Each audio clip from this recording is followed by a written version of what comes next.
All right, Chris, we have some Bloodline developments. Roman Reigns, in kind of a trick, acknowledged Solo Sikoa. He promised he was going to acknowledge him, and then he did, but he wouldn't acknowledge him as his tribal chief, which wasn't good enough for Solo.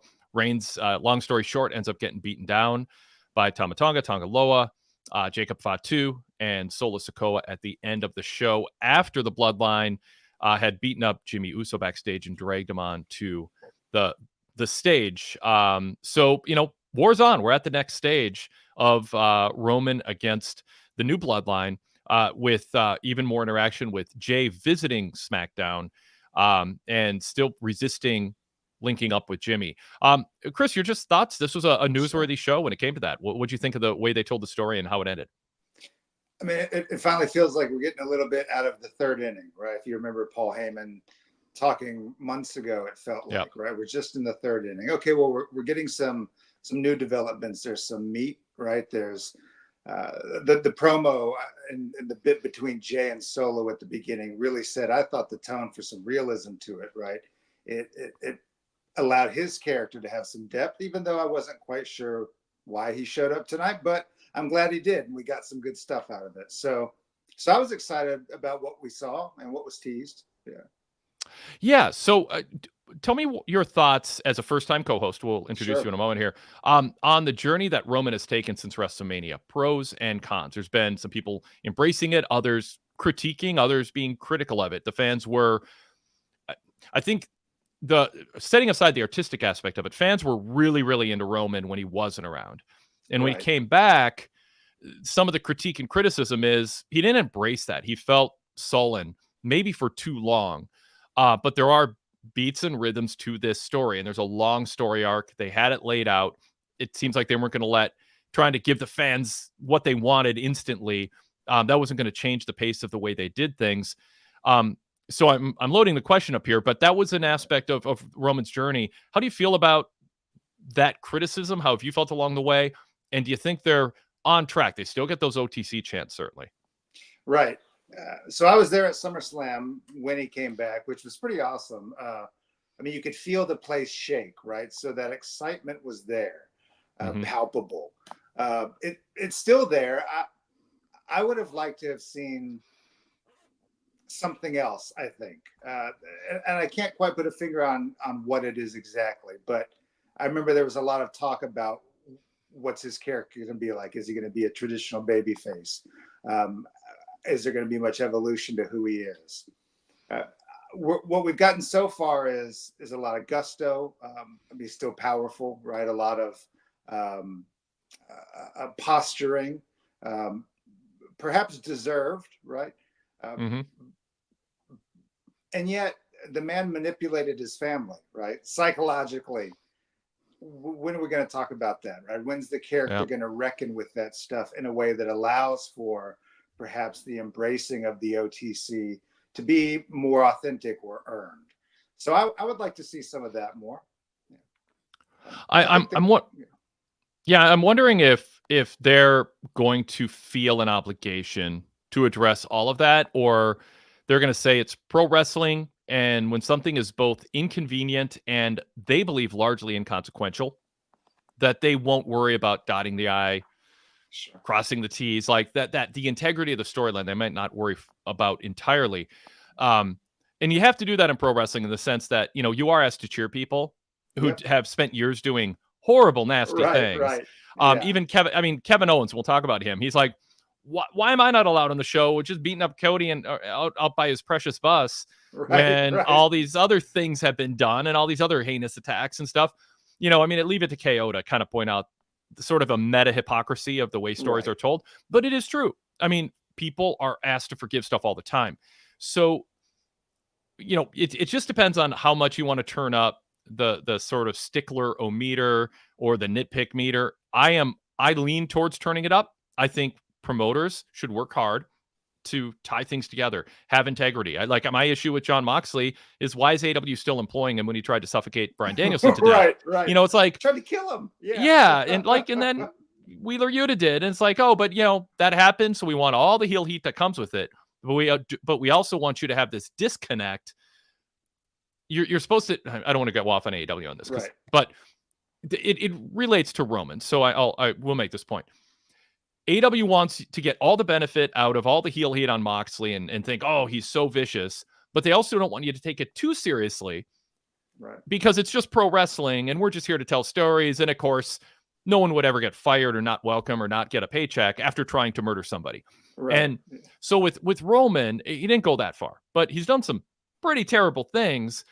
And, part of maybe him being sullen if he wants to, and I don't want to like try to predict where they're going with the booking, but one thing that could explain kind of how sullen he is he might end up having a moment where he goes, you guys have been cheering for me. I don't know that I deserve it. Yeah, that would be cool. Think of all that I've done. Have I really earned your cheers? Now, he also tonight said what he wants isn't redemption for his past sins. He just wants money to rain down on him again. He wants glory for the family. Right. He wants titles. So again, you have this idea of, well, we don't want Roman to become Cody. Like, oh, it's all about the fans. Hey, everybody in the third deck. Like CM Punk lost some of his edge, some would say, doing that. He's happy Punk now. So, you gotta figure those two things out. And so some might say, hey, we don't want Roman asking for redemption for his past sins. That's going too far, Wade. But is there a way for him to do, again, kind of what Kevin Owens has been a master of, which is, turn on a lot of people, but everyone, well, except Sammy, deserved it, had it coming. Should we hear from Roman something that sort of does transition him into a way where he's not the same person we were asked to boo? He is a different person, but there's still enough the same about him that he doesn't just become a vanilla babyface. And I do think that's possible, but is the effort worth the destination? And WWE's going to ask themselves that. Like, how much does it matter they just had a rush of ticket sales for this show. They had over 10,000 in the building. They're making all, they're just, the crowd is eating up everything they're doing. And to use the cliche, much to my chagrin, I'm not begrudging their success, but much to my chagrin, fans tend to forgive pretty quickly in the pro wrestling realm. Logic gaps or a lack of accountability for people. That doesn't mean it won't make the story better if they try to figure out a way to do that. So, Chris, back to you for that topic. Yeah, they don't have to dwell on it, right? But going back to the SummerSlam match, I came into Roman's tenure well into his reign as the tribal chief being established. Mm-hmm. And I can talk some about my own connection with pro wrestling when we introduced me, but. So I saw him as this, as gentlemen, Chris Adams jokes have already started. So we expect you to cover your 1980s run in World Class. Man, it's something I'm very proud of. My accolades were well earned, right? I loved you and Gino Hernandez. That hair match was amazing. Something I've lived with, right? Yeah. So looking back on and seeing those matches from the perspective of, I never had the Roman hate, right? I didn't have him be forced upon me like so many did. So I looked back and I saw something really, really different, a psychological edge, playing with psychology in a way that was truly masterful.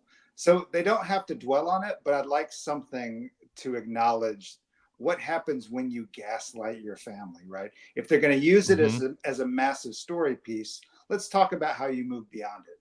Maybe it's just him acknowledging, I did those things. You shouldn't like me for them, but you do anyway, as a way of not having to apologize, but at least factoring into the story. Yeah. There's some meat there for me. Yeah. So kind of lay out like where you think they are heading with this in terms of the way, the journey that we're still going to go on with Roman. And what did tonight tell you about that? I'll do a sort of point counterpoint with Cody's promo. Right? Yeah. So if I could, he comes in and begins by talking about that quote that has shaped him, right? This sense of it was all about almost staking his claim, planting his flag. Yeah, I know Roman's back, but remember, I'm the guy, right? Mm-hmm. So the point counterpoint between the two. I think there could be a real Superman Batman kind of energy between those two poles, right? I'm a big superhero guy. So to think about if they're going to continue having some connection, right, leading up to title opportunities, challenges, you name it. I would like to see them play with their chemistry more. I'm kind of ready for Roman to just get the Ulafala and move on. I personally am not a big fan of Solo Sikoa in this role and in this story, so I'm kind of ready for that to take some shape. Interesting. So how did Solo? I thought Solo was good tonight. And I think he's usually good. 4.5 to 5.5 on a 1 to 10 scale. There's not a big range. I thought this was a little bit on the higher end. I thought there was a little more gravitas. I thought he showed a little more range. I think, you're going to step up when you're talking about Roman Reigns and when you're going to face him later. And I thought he did. I don't think anybody's watching Solo right now and sees him the same way that they saw him when he was standing in the background, arms crossed, and it was all about subtle facial expressions and less is more. He can't do that. He's got to do more now. Yeah. And so as he's doing more, well, it's sort of like the backup quarterback. Sometimes he's great, sometimes he's good for a while, and then defenses figure him out, whatever. And with Solo, he was a backup, and Roman is so just high end in terms of gravitas as a main event top tier star in pro wrestling. So I think you want to stipulate that you weren't expecting Solo to match him or beat him. Right. But you want Solo to be worthy, to seem worthy, That's right. a worthy foe of Roman. And I still don't think he's where you would ideally want the foe to be. But I think in combination with Tama Tonga, Tonga Loa, and especially Jacob Fatu, there's enough there. And I think the 4-on-1 beatdown of the 3-on-1 of Jimmy, the 4-on-1 of Roman, the viciousness and the dynamic. I thought that the new Bloodline had a good night tonight. And Solo was, again, better on the microphone. So your thoughts on that? Yeah, as a whole, I would agree with you. I thought the new Bloodline did have a good night. I don't really see why there's so much hate for the Tongans. I think they do their thing well, other than the occasional massive botch from Tonga Loa. Yeah. But you're right. I'd like to see something that allows Solo to shine in a way that plays to his strengths, right? Mm-hmm. And I think it's somewhere in between what we're getting now and who he was as the right-hand man, as the enforcer. We've got to see him as a credible threat in this role, and the win-loss record he took into becoming the new tribal chief wasn't so hot, right? But can I also say something as my first time ever showing up on any kind of show like this? I want to acknowledge that I could not do what any of these people do, right? So I'm coming at this as someone who enjoys it as art, as a craft. So if they ever stumble across my words, just know I do appreciate all the work that goes into it. If I could. Yeah. Yes. And I think it's fair to acknowledge that you also are not asking people to pay to see you. That's right. That's true. And so, our critique is not we are critiquing you because we think we can do it better than you. Right. Our critique is we are critiquing you because you believe, because you train to be a wrestler and you're accepting pay for what you do, and you're asking us to spend our valuable time watching you. That's right. We're going to critique you relative to other people who might be getting that opportunity. So,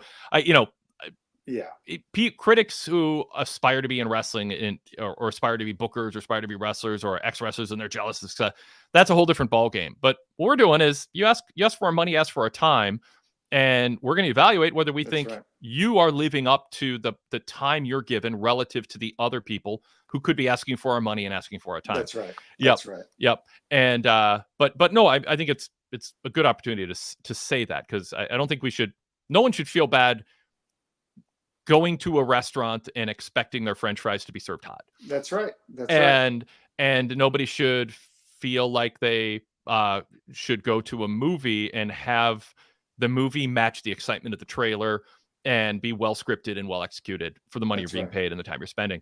WWE's doing that in the eyes of the fans these days. So in the critiques we're doing, this is not a dying promotion that needs the hard truth said to them and they need to open their ears. Like, Right. we are at a point, and this goes full circle to your comment, I think, too, when we're talking about, hey, is Solo living up to it? It's fun to talk about that as opposed to, this makes no sense and no wonder the crowds That's are down. right. You know, I or mean, the Muppets are there, right? oh God, yeah, exactly. So yeah, I mean, for me, it's a place of love. I mean, coming back to wrestling, it's been life-giving. So being able to just talk about these incredible stories this way, I mean, it's awesome, right? I'll take this over most anything any day. So yeah. So let's take this opportunity to pause and introduce the show, introduce ourselves. Sure. We'll go back to this topic after the intros here because we got some chat room comments, and then we have a lot more to cover on this show too. And we do invite our VIP members and Patreon supporters to become video callers. You can join us in the chat if you're watching us live, and we also have our email. But first things first, this is the Wade Keller Pro Wrestling Post Show for Friday, October 18th, 2024. I'm Wade Keller, host of the program, the editor, publisher, and founder of the long-running Pro Wrestling Torch newsletter and the website, PWTorch.com, and also the host of various podcasts, such as the Wade Keller Pro Wrestling Post Shows, following Raw, Dynamite, and SmackDown live on YouTube, and then on our long-running podcast feed, the Wade Keller Post Show feed. Search Wade Keller to subscribe. And also the Wade Keller Pro Wrestling Podcast, which features our weekly flagship, which this week featured Jason Powell from ProWrestling.net. There's a cat. And appearing on the screen for our podcast audio listeners. We just got a cameo, a little ear, not too much. And my dog's napping behind me, so he might get up and stretch. So we'll have a pet fest here. Yeah, but earlier this week, Jason Paul joined me on the flagship, and we spent over an hour and a half talking wide range of topics. And then we also do pay-per-view preview episodes. We're running our really, really good Rob Van Dam interview that I conducted 10 years ago this week. That'll be on the blue feed. As you're, I love it. So sorry. That was a close-up of the iris. Yes, love it. And I've got cats. They're great. They're unhurtable. This is awesome. Yeah. So the Rob Van Dam interview is going up this weekend. So look for that if you haven't yet. It's I remember just being like super impressed with. I mean, Rob had done podcasting, and you could just tell he's got opinions. He talked very bluntly, which has gotten him in trouble sometimes in his career. He has opinions and very little filter. So I highly encourage you to check that out too. And then this weekend, we'll have on the PWTorch Daily Cast, our third podcast free feed. Search PWTorch to subscribe to that, as opposed to Wade Keller. We'll have the All Elite Conversation Club and also an Acknowledging WWE. Both of those going up this weekend. Wow. And then the 90s Pastcast also. So really busy weekend coming up on our podcast feed. So check them all out. But we're here to talk SmackDown. And the co-host that you hear on the podcast side and on the YouTube side that you've seen and heard so far is Chris Adams. He may or may not be a gentleman, but it's not a capital G. That's not his official nickname. I'm sure, I don't know, maybe the jokes get old, but Not at all. Okay, all right, well, good, because there's plenty of them in the chat room, so you won't have to roll your eyes. I'm glad for it. I'm here for it. Yeah. So, Chris, I'm going to tell an anecdote about gentleman Chris Adams. Then I'm going to throw to you and have you talk about who you are and what you're doing for the Torch and your history as a fan. When Bill Watts was trying to expand Mid-South Wrestling, he turned it into the UWF. He gave it a less regional name, and this is circa 1987. And he was interested, or was it 86? 86, I think is when he did it. But he was expanding. It came to the Minneapolis St. Paul market with a house show. And after the show, I always did this. I would hang out at the Marriott Hotel afterwards and get to meet wrestlers, ask for autographs as a kid.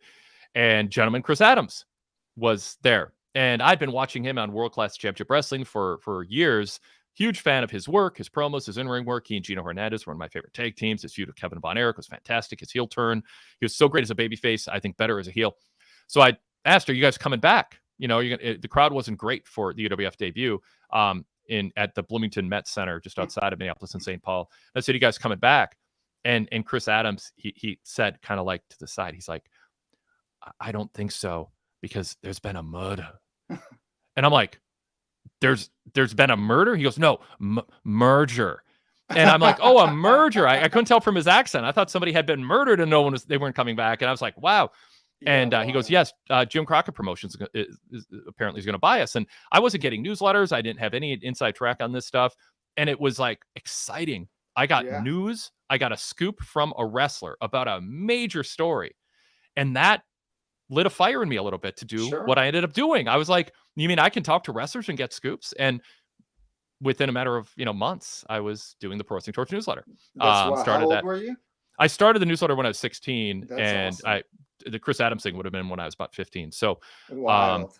yeah, and so it was cool. I mean, he turned out not to be the best person, kind of a mean drunk and all that, Yeah, unfortunately, right. but I mean, that's it. But the story exists. I was a fan of his, and it was cool that he gave me that scoop. Um, so anyway, that's my anecdote. I've told it before, but I've got another Chris Adams here. I got to That's tell right. that story. How could you not? Yes. So, Chris, introduce yourself to our audience. You're a relatively new contributor to PWTorch, Yeah. longtime fan. Talk about your fandom. Sure. Yeah, thanks. Chris Adams, I've been writing the hits and misses for SmackDown for I think about 4 weeks now. It's been awesome. I haven't had anybody email me any criticism, so that either means I'm satisfying everybody or nobody cares, right? But hopefully people can. Or we got your email wrong. No, you've got it right. That's a third one. Oh, okay. Well, good. No, I'm glad that's verified. Right. Yeah. No. So we'll just assume everybody loves it, right? I think that's safe. Yeah. That's what I tell myself when I don't get criticized by email one day. That's right. Whenever I start at a new job, I always say I will please everybody. I'll please some people by showing up. Some people will be pleased by me while I'm here, and a lot will be pleased when I leave. So it's something I've learned. So pro wrestling and I started watching wrestling WCW just before the real boom period, before the height of the Monday Night Wars. Yeah. It was something I'd never seen growing up. My family didn't watch it. I must have stumbled across something on TBS. So I live out here in North Carolina and went to the Dean Dome for a Monday Nitro, which was awesome. I mean, yeah, I can't say it really changed my life in the way it changed yours, Wade. But in some sense, pro wrestling really did actually have an impact on what I do for my day job, strangely enough. So fell in love with it, loved the theatrics of it, the drama, right? The skill, loved the fighting, fell out of love with it. And then for about 20 years, didn't touch it until I discovered that Peacock was advertising a WWE pay-per-view, and I'd had surgery and was kind of laid up and was probably like half morphine addled and thought, oh, that'll be fun to watch. And so I watched Survivor Series, War Games 2022 and thought, my God, what have I been missing? And was instantly hooked. And then since then, my family has become a wrestling family, right? We watch it Monday nights, Friday nights. We've all gone to live events. I've been able to share it with my son. So it's been awesome. Yeah. That's good. That's great. So, as you started watching it, how many years is it? Just over 2? Just over 2, yeah. Yeah. So talk about being, I mean, you started watching at what age the first time, roughly? Oh, that was probably 12, 13, 14. Okay. So that's not being an adult fan, even if your family wasn't into it. But you take time off, and that happens to a lot of people. A lot of people watch as a kid, take time off, and then something catches their eye. Eric Crow, was a Torch columnist circa 1990. Wow. And then raised a family, and then ended up coming back as a New Japan and AEW. But he has this huge gap that he wasn't watching, and he's super into AEW. Well, to varying degrees, still into him. But New Japan and AEW a few years ago, 5 years ago, just like totally brought him back. So it's same thing. I mean, we hear that story a lot. Something catches people's eye. The Monday Night War obviously brought a lot of lapsed fans back after some doldrums in the early to mid 90s. So as you've been watching as an adult, what are you enjoying about it in a different way than as a teenager, basically, when you first discovered it? What's different about the enjoyment level you get? What's different about what you get out of it that causes you to enjoy it and say it's one of your favorite? It is, a very top tier pastime for you now. Absolutely. I mean, the skill, right, and the precision. Right? I mean, when I was watching it at 14, when I didn't know that it was, that it was worked, right? I loved watching Goldberg jackhammer people, right? I loved the fighting in that sense. Now, as an adult, for me, watching the precision, it's like it's ballet in the most chaotic and violent sense possible, right? There's a dance element to it, that artistry that I can appreciate now as an adult. And that's why I say it's something that I could never do. I might want to do, but I couldn't. But you also look at it from a theatrical or a drama perspective. It's like the last remaining vestige of theater in the round. We all get together in a circle and watch people do and say some things. That's so ancient, and it's so primitive and primal and human. And that's why I think pro wrestling connects on ways that not much else does. To wax philosophically. Right? No, that's great. I mean, I love hearing, sort of the lens through which people watch wrestling, what they expect from it, what they see of it. Some come from a sports realm, some, and see it as the sort of amplified, fun, kind of over the top in obviously certain ways, bombastic sport like entertainment form, and others see it as more theater, and they, there's people who come from soap operas and or the MMA world or whatever. So it can vary greatly. Well, cool. It's great to have you here and get your perspective on things. One of the great things about the format, I think, that I do is it's not the same. I mean, no dig at other people who do this, but it's not a single person or the same two people every week. I've done this since the early years of doing the Pro Wrestling Torch newsletter. I've always been someone who assembled a team of people. I've wanted all kinds of different writers. The newsletter was based on having a rotation of 4, 5, 6 columnists. And same thing with podcasting. I love, putting co-hosts together and matching people up who I think will be good, talking about a subject they care about. And that's the story of the PWTorch Daily Cast lineup. And then the rotation of co-hosts here and the new people who get introduced as I go along is really fun. And I learn every time from different people's perspective and what they look for and what bothers them and what they appreciate. So with that said, I want to just, again, encourage people to email us if they want to be part of the show that way. If you're watching us live, chat room's a great way to go, but the email is a way for you to express yourself a little bit more formally and at a little more length, or if you have multiple questions, or you just want to be sure we don't miss the what you say in the chat, because I don't necessarily get to keep up with every single comment going on in the chat room. That email is wadekellerpodcast@gmail.com. You can also be a video caller if you're a PWTorch VIP member, or if you are a Patreon supporter. People who are VIP members ask me how this works. I am telling you now. I get emails. I say this every show, and still people email and go, how do I get on the show? There's a link to it in every TV report that I write at PWTorchVIP.com. And it also is a post on our Patreon page. So you can just go to my Raw, Dynamite, and SmackDown TV reports. There's a link there. You click on it. You go in the waiting room, and we bring you on. So with all that said, I don't think there's anything else to cover. So let's get back to talking SmackDown. Sure. Yeah. So in the chat room, people have been commenting on Solo, and I want to read some of those. I did throw them on the screen. Sadler version 3, I'll put him back up here, says, I thought Solo was good tonight too. Anthony B said Solo killed it tonight. And Brock Benningfield said Solo was much better tonight. I like that. I mean, I like when there's, some backing up of what I thought, obviously, I mean, as opposed to I thought Solo was better and everyone goes, no, he wasn't. He was bad. I think a lot of people were thinking the same thing. Solo Sikoa had to be legitimately kind of nervous if this is important to him, because he's going to be opposite of Roman Reigns. Absolutely. That's pressure. And I do think he rose to the occasion. But like I said, he's a 4.5 by 5.5 on a 1 to 10 scale in terms of living up to the gravitas of being the foe for Roman. Right. He's okay. But I thought he was, on the high end of okay, if not good tonight. But again, it doesn't matter if they have all the other support crew too. Ken Arnold, a longtime listener and reader of what we do, says, tonight was another good night in the Bloodline story. The build has been good so far, and Jey having involvement and Sammy stepping in fairly soon. The pop when both of them help will be big. Sure. Anthony B says, Roman first started fighting for his family. Remember the first feud with Jey? He said he hated doing it, but it was for the greater good of the family. So in a way, he's being consistent. And then Ken Arnold added, I also enjoy seeing the brutal beatdowns on Roman and the off-camera beating of Jimmy. Solo and his crew need to come across as strong when the time comes for Roman to get the band back together.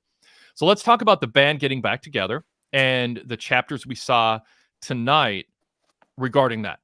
Because I want to stipulate, and I saw Jason Paul in his reports that Jey Uso is on SmackDown and that's breaking the roster split. And to me, the roster, I make an exception for this and I'll defend it. Jey is family. There's a big family storyline going on. He's showing up to talk to family. He's not booked by Nick Aldis for a match. Right. He wasn't officially advertised to be in a segment that has anything to do other than addressing something that greatly affects him regarding his family. I just think that's in a different category. It doesn't mean everybody has to agree. Some people want that wall built between the two brands more firmly than that. But if Jey wants to show up and address his family, I don't consider that, for me, breaking the roster split. I think it's when you're just trying to fortify a weak roster or create novel matches, and indiscriminately people just come over from another brand and they don't address it, or they do, but they sort of do it half-heartedly. To me, this is just storyline. Jey, they work for WWE, they can visit. Yeah. And so I stipulate to that first, because that's sort of a sidebar discussion. But did Jey, so Jimmy's trying to get Jey to side with him, and Jey doesn't want any part of it. Did they follow up on that well tonight? And what do you think of the, we talked about the integrity of Roman's character, and I'm still kind of working my way through that as I watch the story they're telling and evaluating it. But Jimmy and Jey, in particular, also have a dynamic. They're twins, longtime tag team. They've both been on different journeys. They both missed spans of time due to injury and other reasons. They've each had their own kind of breakaway from the bloodline in Roman Reigns. So tell me, Chris, what you like or don't like about the reintegration of Jimmy and Jey in shared space with Roman and the bloodline collectively right now, because obviously we're headed towards a big tag match. I mean, first, it only makes sense, right, that they would reconnect. You can't have this massive family story that's gone on for generations and have it simply be abandoned because somebody's on another brand. So I'm with you that family takes precedent. I also think champion privileges, right? It would make sense that a champion should be able to go wherever they would like to go. But even on a bigger scale, right? The WWE universe is one in which people can be assaulted backstage, and that's written into their contract, right? So it would make sense then that it would be fine for someone to just go to the other show. They're there to cause trouble. They're there to connect. They're there to eat the food and catering, right? They can go because, as you said, it wasn't like Nick Aldis just pulled somebody and booked them to fill a slot. So in that sense, that did make sense to me and was consistent with the storytelling as well. And I thought Jey nailed it with what he had to say with Solo. And I loved the interaction between he, Jimmy, and Roman backstage. Let's bring a comment in here from Sadler version 3. This was Jay's best promo, in my opinion. He seems to be way better on the mic when he's with Bloodline characters. I like him more when he's serious, like today.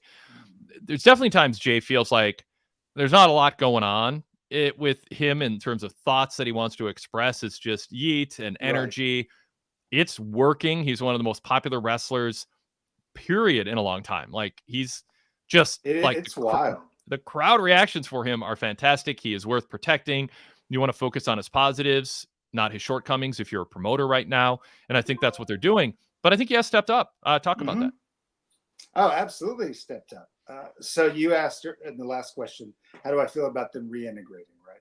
I think it makes sense story-wise, as long as they can make sure that Jay's hard-earned main event character, his uniqueness and his individuality is maintained.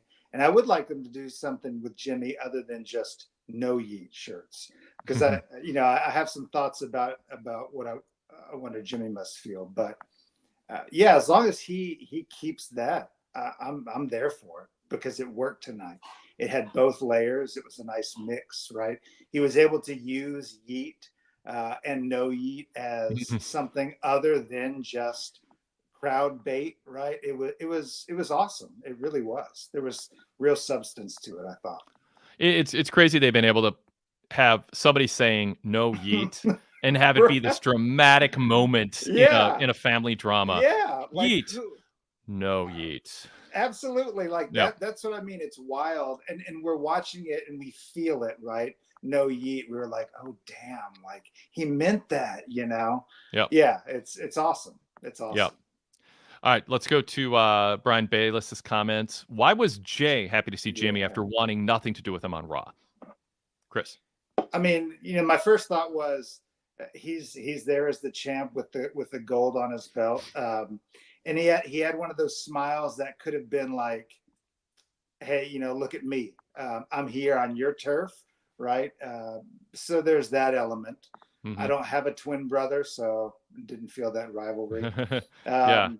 It could have also just been a moment of, hey, the three of them are back, and a smile cracked through. You know, he's not exactly known for his ability to be stone faced all the time when stuff gets him. You know, so that was my take on it. Yeah. All right. Well, let's go to our first caller of the show. I believe this is Jason D from Australia. Jason, welcome.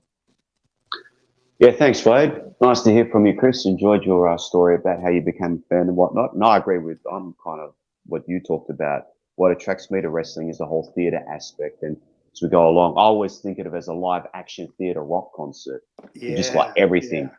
That's the way I look at it. And I'll tell you what, Wade, Chris, you know what I liked about Jey? When he was talking to Solo, the crowd were into what he was saying because they weren't saying yeet after everything he said. And I think he was kind of expecting them, but then he sort of went along with it to say, okay, what that means is that they weren't waiting on their cue just to say yeet after what he said. They were actually listening to what he had to say. And that to me is a very important thing. This was a crowd engaged in what he was saying, not just waiting for their cue to say yeet. And like you guys said, I prefer this version of Jey when he's got something of substance to say. And he's clearly got something of substance. He had something of substance to say to Solo and that faction there. Again, with what they're talking about, again, we hear the mention is we kept the Tongans out of the group for a reason. So you've got to think that that's going to play into things later. You know, they keep mentioning, you know, we chose not to have them, but you've chosen us. So they're almost saying to Solo that you're playing with fire here. Heyman's mentioned it, you know, so obviously something's going to happen there with that. Well, I'm glad that Jey didn't come out towards the end. I like that teaser. Just because he was there doesn't mean he was going to save Jimmy and Roman. And, you know, with me, with Roman, I feel like if I'm Triple H and I'm the right, it's like we've finally got Roman at a point where the crowd is cheering him. We can't go all in with making him a really sympathetic or, yeah, I'm here for you type of babyface. He has to maintain an edge and not deviate from his character too much, which is why I liked when he said, you know, or else, when Solo said, you know, or else what? You know what I mean? Like he maintains that edge. So to me, what I'm intrigued with Wade and Chris is how they straddle the line between keeping Roman as a cool baby face that isn't deviating too much from his character, but allowing himself to be a little bit more humble and whatnot. How do they play this character? And then ultimately, what's going to be the change in Roman and his intentions and what he's about that's going to get finally Jey? And I guess we eventually think Sammy over the line to team with him. That's what I'm most intrigued with. Chris.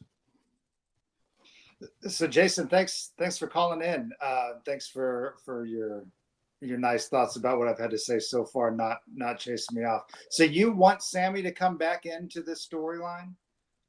Well, it's not that one's probably not the word. I mean, I just assume, like, I'm going with what I think the crowd wants, you know, because the crowd, I think, you know, the crowd has such an affection for Sammy and his time in the Bloodline. I mean, remember, the Bloodline were heels, but when they accepted Sammy, the crowd loved it. You know, it's almost like, this is great. It was kind of a bit of a weird contradiction, but you just got to assume that he's going to come back in. I mean, I think we're all assuming come War Games is going to be a 4-on-4, and what's going to bring Sammy back into the fold? Like, is Sammy going to be the one that's going to talk to Jey about maybe he's seen a change in Roman? We're seeing teasers of the wise man, that the wise man's not here in this chair. Ultimately, Paul Heyman's going to come back. Is he going to be the one that's going to bring everyone together? To me, the final pieces are going to finally fit, but I'm just intrigued how they're going to bring it all together. And how do you make it work with Roman's character? What is going to change about him, his intentions, the person that he is, that's going to bring everyone together? Couple chat room comments. Ken Arnold says, I feel like Sammy will play a key part. And Brock Benningfield says, I definitely want Sammy involved. And just a general comment. Anthony B says the Bloodline story is the best story in professional wrestling history, going on 5 years. Jason, I want to focus on 2 or 3 things you said, one at a time. Roman Reigns, I talked to Chris about this, and I'm sure we've talked before about this, but given what we saw this week with Roman, a promo, I'm going to acknowledge Solo. He acknowledges him, but not as his tribal chief. He showed a little bit more range of emotion here. And he has new situations coming at him, which is Jimmy and Jey, and dealing with Jey rebuffing and Jimmy being loyal to him again. Roman says, Jey, I'm proud of you. Jay's like, yeah, okay. I mean, thanks, but it doesn't make up for everything. And then what Roman did with Solo, again, going back to, I acknowledge you, but not as tribal chief. And obviously wanting to be and picking up the necklace after the necklace afterwards. So what do you think about the journey we've been on and how important this chapter is? I'm glad you're calling, because I was curious what you were going to kind of think about the journey Roman's been on, the pros and cons of it so far. And tonight, I think being the biggest week so far since his return after WrestleMania. Well, this is why I'm not so hard on Solo. I think at the end of the day, you've got to understand that Roman is the massive star here, and it's really about his story and what they're telling in order for him to eventually have this showdown with The Rock. Because we assume that's what's going to happen. Cody's going to face The Rock eventually, and we're going to get Roman and The Rock. Like, we know this. So everyone's playing a bit part into, this is why I feel Solo, to me, this is not about where do we see Solo, if he's lost anything. I feel like he's done his role as being a dislikable heel, an imposter in this storyline to get Roman. Roman was always going to come back as a face, but you need somebody that's just as dislikable. So I like what they've done, okay? I think everyone has played their part. You've got to, as The Rock says, you've got to know your role and go along with the part you're playing. As far as Roman is concerned, the key for me is, he's already shown a couple of tweaks in his character to come across a little bit more humble, and show a more likable side. Like last week when Jimmy put his hand out to receive the microphone, but then Roman slapped it. It's like, okay, I'm not going to get the mic from you, but I tried. You know what I mean? That was a nice little touch there with Roman. Just saying that he acknowledged Solo as if to say, yeah, I acknowledge you, but I'm not going to acknowledge you as a tribal chief. So he sort of stepped back on that. I think the way that I look at it, this whole Ulafala thing, this to me is kind of like the Lord of the Ring. It's got the power and it changes people. So is the story that they're going to tell that he actually doesn't need this around his neck? He doesn't need to have the power to say that he's the tribal chief, but kind of everyone is kind of an equal. He can still lead the family, but he doesn't have to rise above everyone.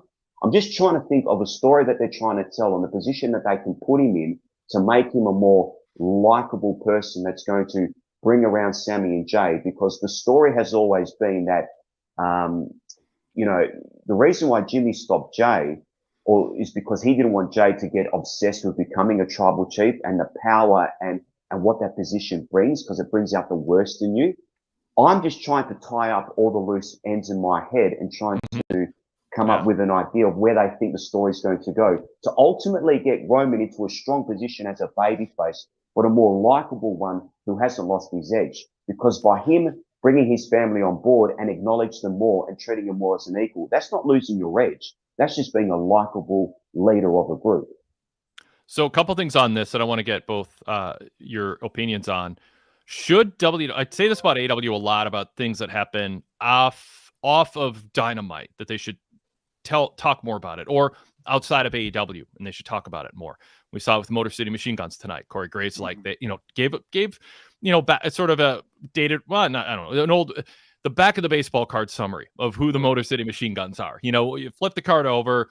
Here's some highlights. I love the phrase, your favorite tag team's favorite tag team, TNA tag team champions, 18 years, whatever. They don't have to get into the, why weren't they here sooner? What's wrong with them? Why did they, whatever. But you give enough there. But especially with ongoing angles, I think it's good for people who don't obsess about wrestling and think about it all the time. And they're tuning in, they watch, and then they don't think about it for another 6 days and 22 hours. And it's like, oh, it's that time again.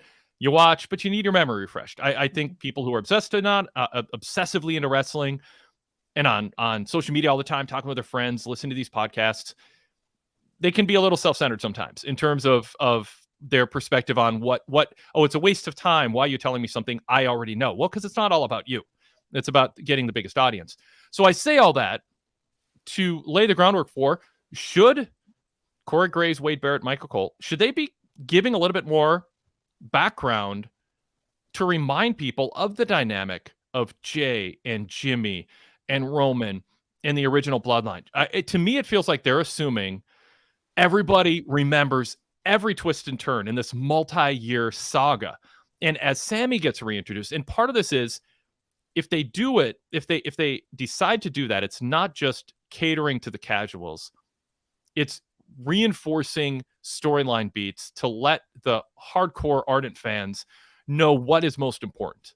There's a lot of things that have happened. This is what we've decided to focus on as a pivot point or a callback point or a going full circle point in the story that we're telling going forward. So you're kind of flagging for people. A lot happened.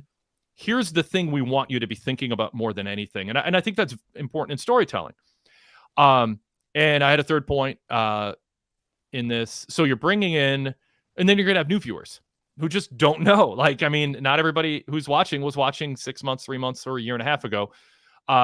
They do the video package at the top of the show, which I think is good. You know, I think people are like, hey, I want to relive some of this stuff. It's, you know, we like video. We like, as a sports fan, I like to see highlights of a big victory for my team, you know, a week later for the NFL or whatever, a couple days later. So I think they do a good job there, but there are a lot of moving pieces in this.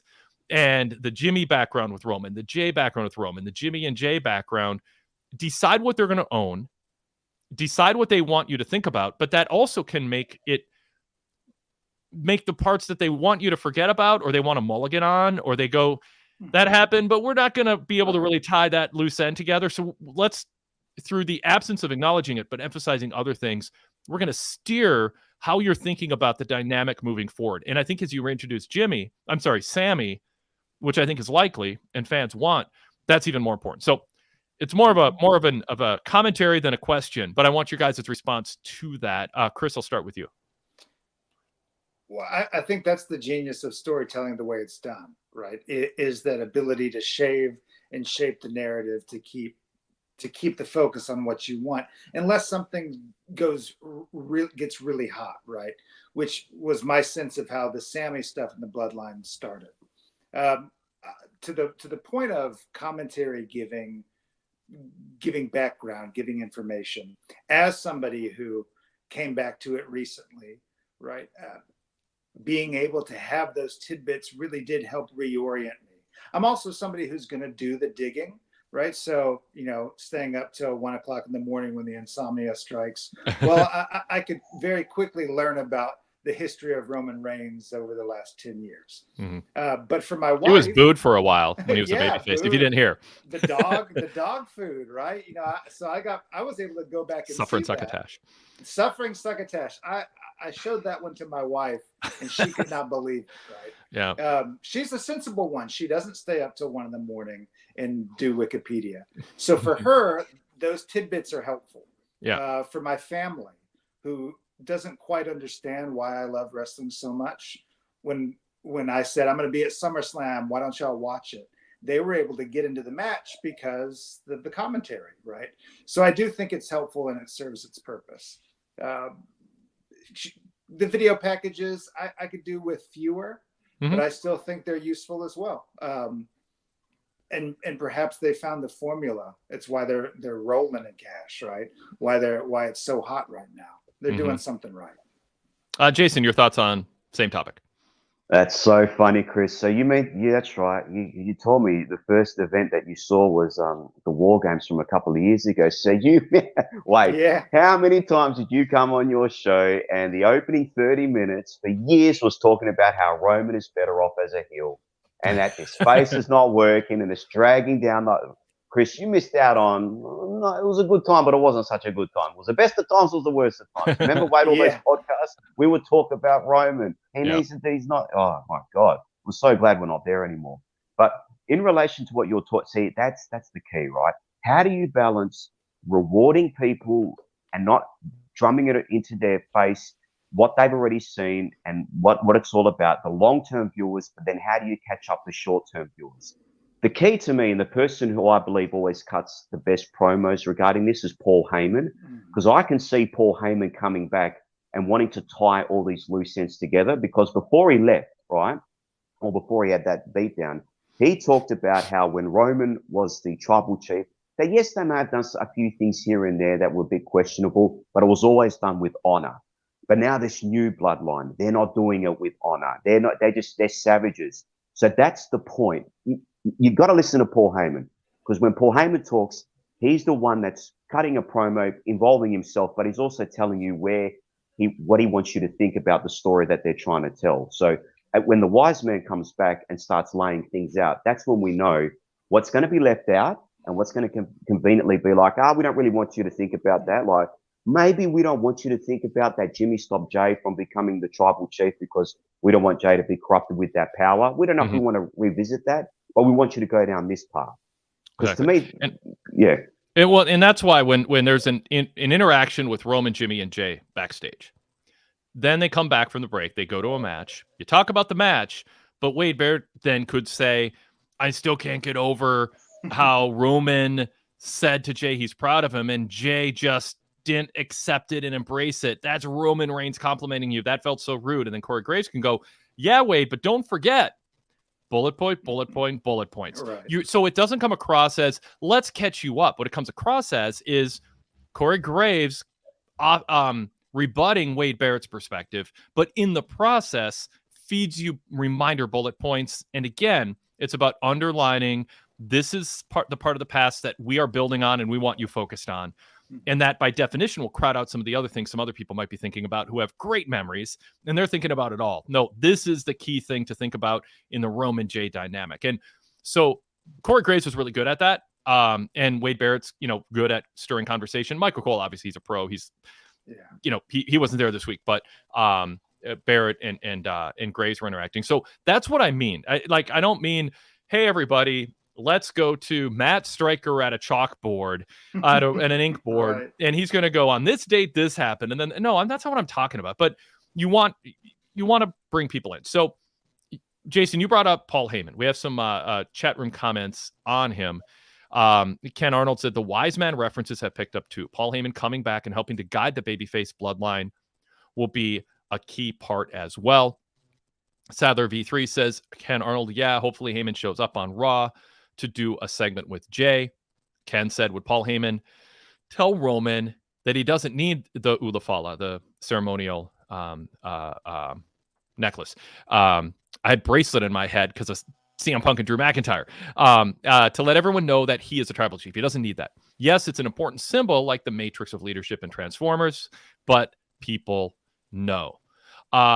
So Chris, I'll throw to you for your thoughts on Paul Heyman in this, because obviously at some point Paul Heyman's going to be back. And tonight we had additional references to wise men, including Roman Reigns backstage, saying if the wise man was here, that would be taken care of. One of my issues is Roman Reigns ghosted Paul Heyman after WrestleMania, according to Paul Heyman.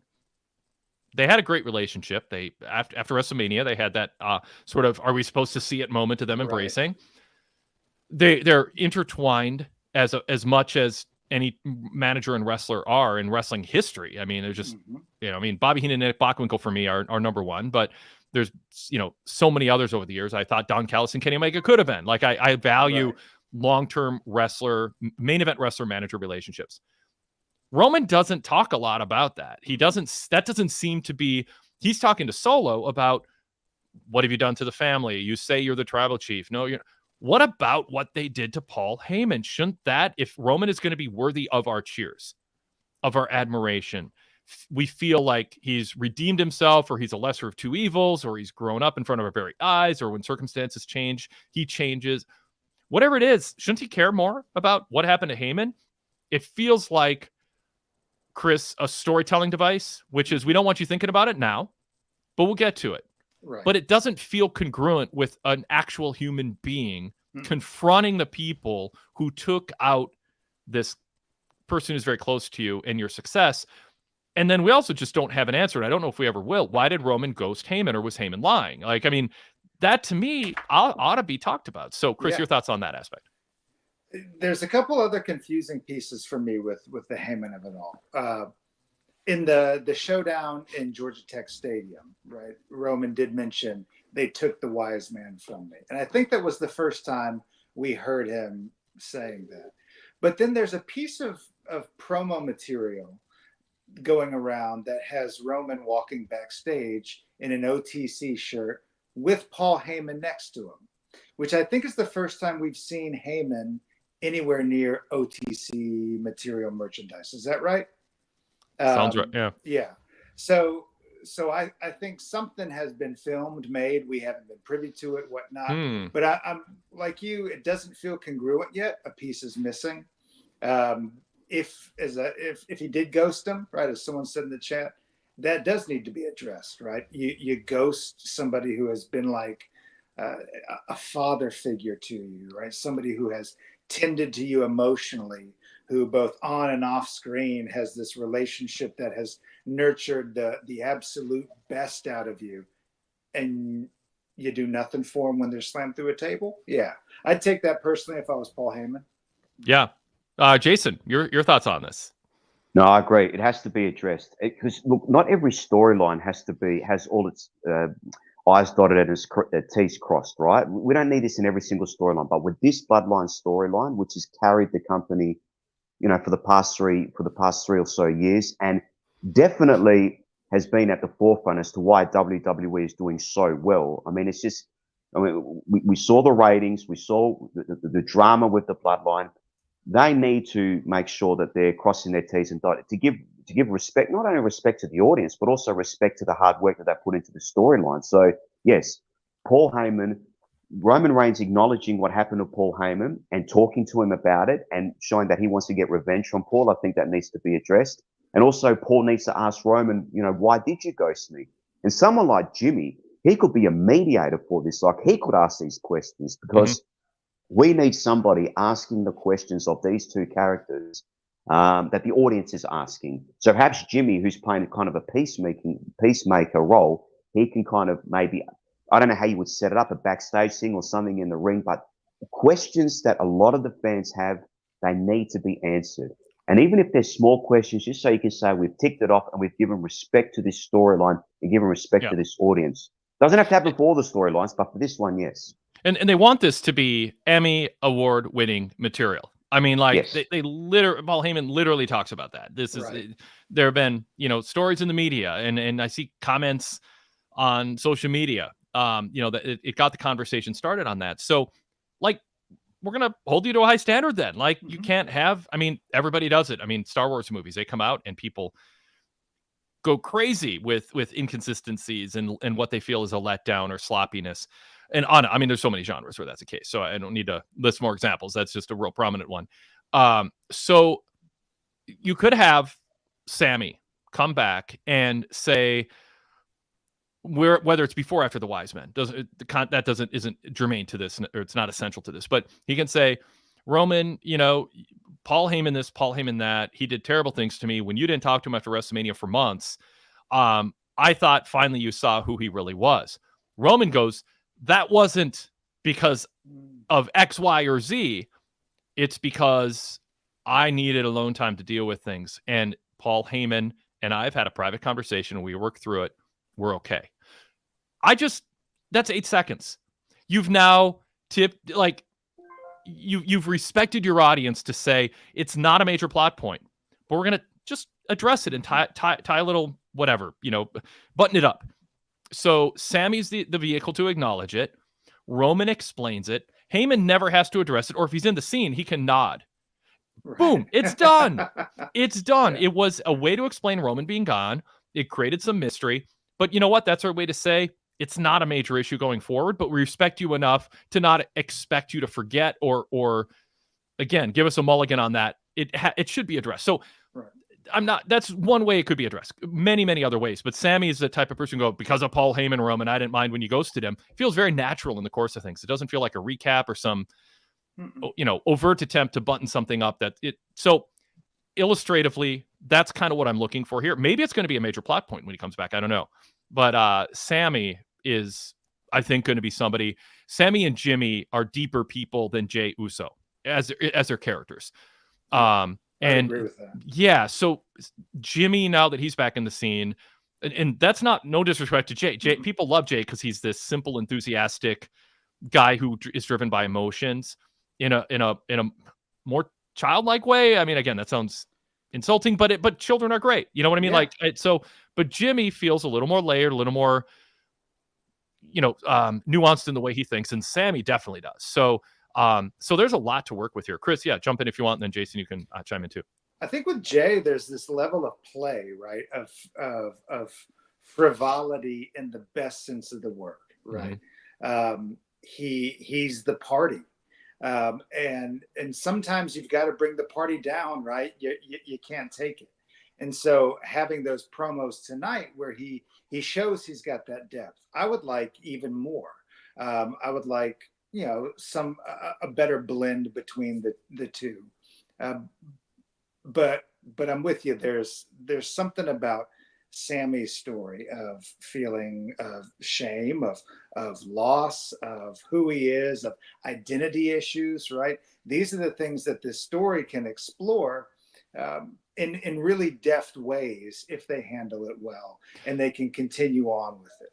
Because Heyman was especially cruel to Sammy. Like, he played mind games with him and didn't do it just strategically for the family. He did it for sport, it felt like sometimes. Yeah. And so Sammy can be somebody who's like, Roman, I thought when you didn't talk to Paul, that meant you kind of saw him for who he was. I know, and you can even go, I saw, what happened after your match at WrestleMania. There seemed to be a bond there, but I think something clicked with whatever. Again, I don't want to steer them towards I need X amount of detail, but tie that up. Jason, anything you want to jump in on as we continue to bring new people into this? No, I agree with what you're saying. I think with Sammy, Sammy has mentioned in promos earlier in the year when he was talking about Chad Gable, and I think even good for that. He was talking to Otis, and he said, I know what it's like to be around a maniacal, arrogant person who manipulates you. He was talking about Roman. So in order for Sammy, if we assume he's going to be part of the Bloodline for one night only, he needs to see a definitive change in Roman's character. And like you said with Paul too, he has to see something there. So there has to be a tweak in order for him to come back, because he's not going to represent the Bloodline for one night only, if we put it this way, if he still sees they're going to be the same. So there has to be a change, and I think we will see it. Yeah. Jason, you called, so I steered the conversation for a while here, but anything else you want to add about the Bloodline or anything else? Just quickly, a couple of things. With Cody, I'm generally down with everything that Cody says, and I kind of have to respect the position he's in. But when he starts comparing, we never knew what it was like when this champion from this company would face that one, it was a dream match or whatever, to try and paint it in a way as if that's him versus Gunther, I'm kind of like, I don't know, Cody. You're sort of stretching there a bit, my friend. But I understand he's trying to do his best with the situation. He's not facing Jon Moxley at Survivor Series. Right. Or I mean, at Crown Jewel. That would be more real. I'm saying that would be more along the lines of the examples he gave, Jason. I'm backing up your point. I know what you're saying. Yeah, so that was, I respect what you're trying to do here, Cody. Now, the interesting thing is Kevin Owens, right? So they're clearly buying into this whole contract situation. It's kind of a wink and a nod to that, thinking people, his contract's up, he might jump or whatever. But, this is it. To have him talk about officials and not giving him the time or whatever, that's generally more of what a babyface would do. You know what I mean? Like this rebel babyface that's having his mic cut and whatever. I don't know. I'm very intrigued with this. Again, another person who has been wronged by the people that he believes shouldn't have wronged him, and you can get on his side, but now he's taking things too far. So two things. I want to address a Cody thing so I don't forget to later, and then get to your second point. Cody bringing up those matches, and I'm like, well, those matches happened, and they went to like 60-minute draws and double countouts. And so I was like, is he saying those matches didn't happen and this is? And I was like, oh, I'm going to rewind to catch his wording and then double check my, history and how many times these types of matches had happened, try to refresh my memory. But then he said, when those matches have happened, they have had unsatisfying finishes. He had a clever out. He said clever out. Right. Yep. Yeah, there you go. It's weird because it's very meta to promise that won't happen. Yeah. Because how do you know it won't happen? You might both get counted out. I'm not really a fan of that. I think he's fighting a battle that doesn't need to be fought, and it's a little too cute for me, which is, hey, fans who think we're going to do a screwy finish at Crown Jewel, so therefore you're not going to take a Saturday afternoon out to watch us. We're promising you a clean finish. How do you, like, Right. I mean, how can you do that? It's too real for you to, like, and he can do that if he wants to in a Sports Illustrated interview. Like, oh, I want fans to know I'm proud of Paul Levesque's booking. I think people are going to be happy. This is going to be like in the old days where there'd be the double count out. But not on the TV show. Like, fans are sitting at home going, what are you talking about? How can you say there won't be? There's no special rule to make that more likely. Chris, you're nodding along. Yeah, I agree with both of y'all. You know, that piece felt like Cody the company man. And I say that as somebody wearing a Cody Rhodes sweatshirt. Yes. With a Cody Rhodes shirt. And if I'm being honest, I got the sweatpants on too. I didn't even plan the outfit that way. All right, Chris, show us your neck. Show us your neck. Don't have the neck tattoo yet. There you go. Others, but none of that yet. Yeah, that was a company piece, right? And when he said it was one of the most gorgeous championship belts in championship belt history, that's when I knew, nah, Cody. Thanks. Charlie A in the chat said the Crown Jewel belt looked amazing. I'm a fan of the Crown Jewel belt. I think it's gaudy and over the top and very Saudi Arabia. Yeah. But I don't. It's different. It looks different enough, and I don't have a problem with it. But I know some people are scoffing. There's some Art Deco lines to it that I really dig, and I think if you actually had about half the amount of diamonds, it would accentuate the lines better. So then I think it would be beautiful. Too many diamonds for me. Yeah. Fair enough. I can see that. Well, Prince would be a fan at least. So that aspect of Cody, I just want to address that part of the Cody thing. I mean, good to know Cody, but I think there's a better way, because he's a traditionalist. Yeah. He's, as he said, last week, I'm a traditional sports entertainer. I know that's an oxymoron.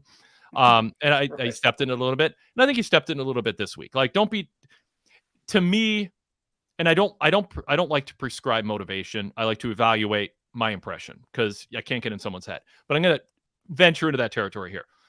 I think when Cody says that, I think his motivation is to try to appeal to the bellwether fans, the fans who turned on him in AEW, and go, wink, nod. I'm not just talking to the fans in the third deck, and the ones in the front row, and the ones who want my autograph. I'm also talking to the smart insider fans by letting them know, I know wrestling history. I know what you're thinking about Crown Jewel, and wink, nod, dog whistle, code word. I'm telling you that won't be the case.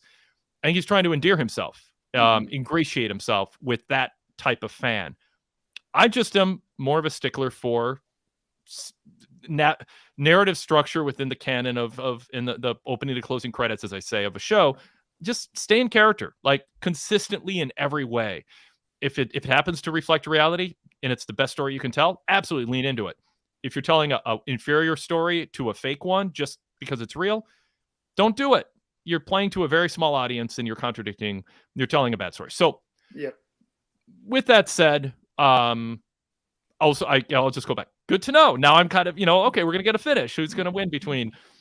And it might be Cody's way of saying, when I lose to Gunther, I insisted on it because I know history and I know it lets fans down. So I was willing to do the job to give you. So I don't know. We'll see. But Wade, let me ask you. The key word they're using is definitive. They're not saying clean. You can have a definitive winner and have shenanigans, because that's a definitive winner. That could be a little play on words there, because does anyone see, I mean, is Gunther going to defeat Cody Rhodes clean? That's what he promised, right? Or he promised someone. Well, we speculated last week that Goldberg could show up and set up Saturday night's main event against Gunther. So Cody could beat Gunther because Goldberg distracts Gunther, or Gunther gets distracted by Goldberg. We don't want to blame Goldberg. Let's say Goldberg's at ringside. Gunther starts obsessing with him and yelling after every offensive move. Look at this is what a wrestler does, not a power brute like you. Whatever, whatever fits his character. So you could tell the story that way. Another thing is Goldberg could try to spear Gunther after Gunther takes a shot at his son at ringside or something like that. Right. But Goldberg accidentally spears Cody. And then Gunther beats down Goldberg afterwards, kicks him out of the ring, pins Cody. I'm not fantasy booking. I'm just laying out, for the sake of example, illustratively, these are things they could do where you get the definitive winner. Cody pins Gunther. because of Goldberg, or Gunther pins Cody because of an inadvertent spear from Goldberg, which could set up 2 Goldberg matches, actually, if you wanted. I don't know who wants that, other than Goldberg's accounnt. 14-year-old me would. Yeah. Yeah, we're not all 14 forever. Right. So anyway, that could be it. Another good point in the chat that I want to bring up. Let's see here. Well, okay. So actually, we have a few comments. A little bit of pushback on Cody. A little more pushback on Cody than I was planning here. And in fact, I'll start with the first one. Dougie Doug said, Cody saying he looked at the beautiful Saudi Arabian propaganda belt and knew he had to win it for his young daughter was ridiculously tone deaf. Yeah, I thought so too. You know what I thought when he said, I need to show my daughter that I won the first Crown Jewel title? I'm like, I bet she never cares. And I bet the more she learns about that belt in that country, she will, well, I'm very much getting ahead of things for a 3-year-old or whatever, but she might go, why did you accept blood money? Why did you say no? We don't know, and she might be like, hey, I got my college paid for and it turned out to be good. Saudi Arabia did. By the time she's a teenager, maybe Saudi Arabia's gone mainstream and gotten rid of the corruption, whatever. But it tone deaf came across. So Chris, comment on that. Yeah. I wouldn't normally be one to bring up someone's child, right? I'm a parent myself, but he brought her up in the context of the show. I believe her name is Liberty, which is paradoxical given the country that they're talking about. Yeah, that felt it, as I said, the company man pitch, and it felt inauthentic in a way that I don't even think he believes what he was saying, right? Yeah. In that sense. And I think the deeper questions of morality are at play, right? It's difficult to advocate for something like equality and representation of LGBTQ people when you are consistently pandering to a country that wants to criminalize or dehumanize in that sense, right? That that incongruity just isn't good. When Corey Graves was touting the great restaurants, and then I said, well, there's some wrestlers who couldn't be there with their partners. Yeah. And without being arrested or kicked out or shunned or scolded. Yeah. I mean, that's why I'm like, watch it with the praise. In defense, in this is a thin defense of Cody, but in defense, he wasn't touting Saudi Arabia, the country. He just was saying this is a champion. It's a champion versus champion match. It happens to be in Saudi Arabia. There happens to be this title belt, which I happen to find beautiful. But yeah, like Dougie Doug said, he panders so hard, it's off-putting. Ken Arnold says, who knows how Gen Alpha kids will view the world compared to Zoomers and Millennials and Gen Xers. Well, right. We might be living in a fascist country next year. And that's going to change a lot of people going forward and how they view what we gave up collectively, even with some of us fighting against it. Fingers crossed. Vote. Let's hope not. Yeah. But all right. So another point. Cody, Standard Deviation says, Cody also used the meta term for a clever out to describe the booking history of champion versus champion finishes. So that's brought up, but a clever out, again, is quite meta, little insider, a little weird. Dougie Doug said, Cody droning on about his meta John Cena schedule was goofy too. I'll defend him a little bit more there. I don't think this was a downside. Everybody knows John Cena was a hardworking guy, company guy, picked up didn't pick up where Bret Hart left off because there's a big gap there, but he was a different kind of champion than The Rock, different than Steve Austin. Steve wanted to be, he just had the injuries and other stuff going on with him. That was kind of a product of the era he was in. But Bret Hart, he's a guy, Vince McMahon called Bret Hart a super trooper. He was there for all the dates. Bret talked about in the Netflix documentary. I was there all these dates. John Cena wanted to be that kind of champion. Cody is just saying, I want to be that kind of champion too. That storyline, I'm fine with it. It's sort of like the NBA player who's the first person to practice and the last one to leave, who goes to all the team meetings and also does all the media. I think that's fine. I don't think that breaks that doesn't seem pandering. That is what differentiates him from other people in the company, even other baby faces. Chris, your thoughts? Yeah. Twice in my career, I've followed people who held the job for 25 years. So I know what it's like to immediately come into legacy, right? And so when I heard Cody say that tonight, that was that moment of, I've given all of myself already, and my reign is so young. You don't even know what's coming, right? That's the sense that I got from it. It was declarative, right? Um, to me, it felt in sync with his earlier comment from his promo. This was him reminding Roman Reigns who he is. And so I think him highlighting that part of his champion schedule to contrast Roman's was significant. A little on the nose, yeah, but I also kind of liked it too, because I've said something like that, in my time and in my job. So, yeah, Jason, chime in on some of this. You're still with us. See, I think Gunther's going to win because he mentioned in his promo that Cody's distracted by Kevin Owens. So I'm just trying to put two and two together here. Just ignore that it's in Saudi Arabia, right? If Cody is talking about how much this title is going to mean to him, and he wants to talk about his daughter, like looking up to him or being proud of that, if Kevin Owens costs that opportunity for Cody with his daughter, so to speak, because Kevin Owens feels like he's been betrayed by Cody, now he's going to betray Cody's wish to his daughter, so to speak. I can see that playing into it. I can't see Cody winning this match. I think because it is in Saudi Arabia now, Gunther winning this championship, and the fans have been like, towards Saudi Arabia, Gunther really hammering that home. I can see him winning this championship, but I think it's got to do more with Kevin Owens. What is Kevin Owens doing at Crown Jewel? How does he get to Saudi Arabia without WWE's permission? And what would the official reason for him being there? Well, he's on a plane. He's crazy. Hey, listen, AJ Styles hopped on the plane to come to beautiful Australia to Costa LA night. Kevin Owens is going to do the same. I don't say that even all that facetiously. Like, I want there to be an explanation. Did Kevin Owens stow away and did he dress up as a caterer? Well, no.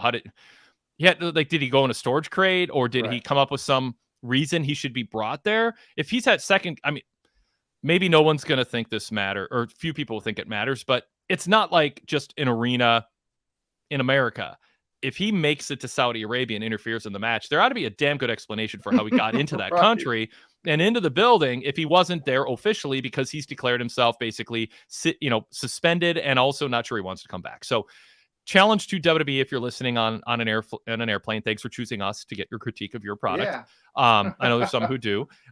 Please, this is a challenge. Come up with some reason that Kevin Owens gives us for that, or Cody, come up with something if you're listening. I know, I shouldn't say what I know. Listen, Kevin Owens has felt like he's been deeply betrayed. He's been betrayed by Cody, and he's been betrayed by Randy Orton. This is a hurt man who's betrayed. That's a dangerous man. That's a man that's willing to do whatever he can to hurt the people that have betrayed him. Yeah, and honestly, you could. This is, I talked about like the Sammy, Roman, Heyman ghosting thing. How quick you can take care of it in 15 seconds, and boom, everyone's like, okay, box checked. They respected me. Time to move on. It's not a big point in the story that I'm waiting for. They've addressed it, and it's not going to be a major factor. Kevin Owens could just say, if you people knew what it took for me to get here, you would know how serious I am about wanting to avenge the betrayal I feel. You know how and you know how, and again, we don't need to know the details. We don't need to sit here and someone on Reddit can be like, there's no way Kevin could have done this because you need a passport and WWE would have known and it's a work thing. No, I'm not asking for that level of detail, but just the passing comment would be good.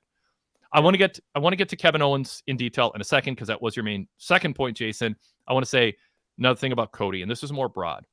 JC Scooby in the chat says, Cody made me sick. Standard Deviation with a little snark says, on the bright side, this sets up Cody to fail to win the Saudi Arabian Championship so his child can finish their story a few decades from now, maybe a couple decades. And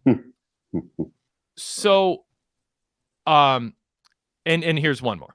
Ken Arnold says, my thought on Cody praising the Crown Jewel Championship is to make sure the Saudis hear top stars saying it's great and we're happy to fight over this Saudi Arabia belt. That's certainly part of it, because Saudi Arabia, the people involved in the wrestling side of things seem moved by praise and compliments, and in a kind of a childlike way. So are we in a realm, and maybe tonight's a good example, the last couple of weeks even, I'm a sports entertainment traditionalist, like, come on. Are we at a point where we're seeing some signs that hurt Cody in AEW? And maybe there needs to be a little tightening up of what he says, a sense of self-awareness, a higher self-awareness of how he might be coming across, saying I'm doing this for my daughter. I mean, so Jason, I'll throw it to you. And then again, we'll get to Kevin Owens because I definitely want to spend some time on him. Is Cody entering a realm of danger, or is there so much more good? He's clearly a genuine hard worker. He seems like a genuinely good guy, even if there's a little bit of grandiose unself-awareness to some of the stuff that he says. But that can also work in his favor sometimes in terms of how he dresses and how he carries himself. Jason, where are we? Is there any kind of danger zone that we're entering the realm of? Well, I can only give my opinion. I don't see anything that would make me think that we're in a danger zone. But that's just my opinion because I'm only looking at, but I can see what other people might see. So for me, if I allow myself to escape as a fan that's going to go there and cheer and do whatever, I wouldn't boo Cody Rhodes, right? Because I like the story behind him, the person behind the man. I get everything. Like, I like Cody Rhodes as a person. I like when he talks about his wife, his daughter. I respect all the hard work he's put into it, the risk he went out to leave WWE and to start this new company. So I can respect. And plus, like I said, I've brought this up before. I can't get that image out of my mind where he tore his pec and he's in that Hell in a Cell. Right. But to me, that is a lot of bonus points that he's got racked up with me. So it's going to take a lot for me to dislike this character. So for me, I'm fine with it. But Wade and Chris, like I said, if other people are picking up on things that are annoying and might be coming across a little bit condescending or a bit like, you're starting to get a little bit too big for your boots, I can completely understand where those people are coming from. So I kind of straddle the fence with my answer. Yep, fair enough. Chris, what do you think? So let's talk about the Saudi piece in isolation, because I think that can serve as a microcosm. You know, when I said that's where he felt most like the company man, well, I think you have to be when you're that quarterback, right? When you're at the top, you're going to be asked to do those things, and that's a big money deal. The Saudi fans themselves are not undeserving of a good show. So I can understand as a performer wanting to do it. I just saw the comment pop up. Sorry, Kirk H. I should distract my co-host. Next week, Cody ends racism, says Kirk H. You know what? If that happens, my God, that'd be amazing, right? Just in time. We can only hope, right? Yeah. Just in time. I don't see signs that are worrisome. I mean, the pops are still there. The signs are still there. The metrics. What about our chat room? What about our chat room, Chris? But the chat room, right? These are all signs that it's broken. I'm somebody who works for a company that has a story that has not done amazing things, and I'm there sometimes where I have to be the one to prop up the company, the institution. So he's doing his job well. And I'll also say that as someone who came back into wrestling, immediate connection with Cody. There was something about his character and his story. So to be drawn in that quickly and not ever really being a Dusty Rhodes fan says something about his ability to draw people in and connect. So I still am. I'm riding with him as he asked us to leading up to WrestleMania. So let's talk Kevin Owens. Jason, reset the table for us, because that was like 25 minutes ago that you brought him up, and I wanted to talk about Cody. Well, I'm loving the storyline, the way they're doing it, the Kevin Owens character, just talking about, and look, I'm just thinking out loud here, when he talks about how the officials are kind of against him, they cut my mic and whatever. To me, that's traditionally what happens to a rebel babyface that wants to get the fans behind them. So I don't want to hear too much about the company not wanting Kevin Owens in the arena or whatever, because the fans deep down love Kevin Owens. So, but they want him, but you know, he feels betrayed by the two top baby faces who the fans love also. So what I'm just saying is they're going down an interesting path here. So with Kevin Owens to solidify this heel turn, he has to do something dastardly, obviously, further to what he's done with his backstage attacks. I'm just talking about this whole company kind of keeping him away from things and feeling like he's now even been betrayed by the company. To me, I just feel like that's kind of a sympathetic rebel babyface type of thing. Yeah, so Kevin Owens said, when I've turned, except for Sammy, it's always justified. I'm going to defend it. They had it coming. Kevin Owens is one of the higher IQ promos in the business. There's nuance and subtlety and introspection. I mean, the video he filmed himself, amateur style, was just tone perfect. I was it in a car, or I couldn't even. I don't remember. I think was so. Yeah, and it just felt like, a lot of things you see on Instagram or TikTok. It's just like, you know what, I got something to say. I'm gonna let my followers know, and just his facial reactions, everything. It's just really good acting. Like, I'd like to see him get into acting when he's done with wrestling. I mean, I think he's clearly one of the better people who could do that. So to me, I would expect Kevin Owens to make a pretty compelling case for why he did what he did, but also be smart enough to take it a little too far. Basically, blow something that you can go, I see his point, blow it out of proportion, not be a baby about it, but like overreact to it in a way where something you'd be normally sympathetic to, now you're not. And I think that's what he's going for. Chris, talk about that a little bit. I've loved seeing this unfold. In particular, the way they planted the seeds for KO's eventual explosion. I'm surprised the way we got it. And I love the way we got it, right? The backstage or right by the bus fan filmed video. I think he's justified in being angry with Cody for teaming with the guy that strung him up in the middle of the ring, Royal Rumble 23. Again, going back to Roman's torment piece. I don't think I could be friends with somebody who took the side of somebody who once tormented and tortured me. That'd be a non-starter for me. So I can understand. Quite a controversial take. From. Yeah. No, yeah. I get KO's position. Yeah. So Jason, what do you think about? I agree with everything you're saying. I mean, Kevin Owens has always had that ability to, you believe in what he says. Like, I remember there was a segment once where this was when Cody, Sammy, and Kevin Owens in the ring, and then they went to a break, and then they came back in the ring, and Kevin sort of looked to his side and said, "All right, I'm glad we're back from the commercial break because I want everyone to hear what I've got to say."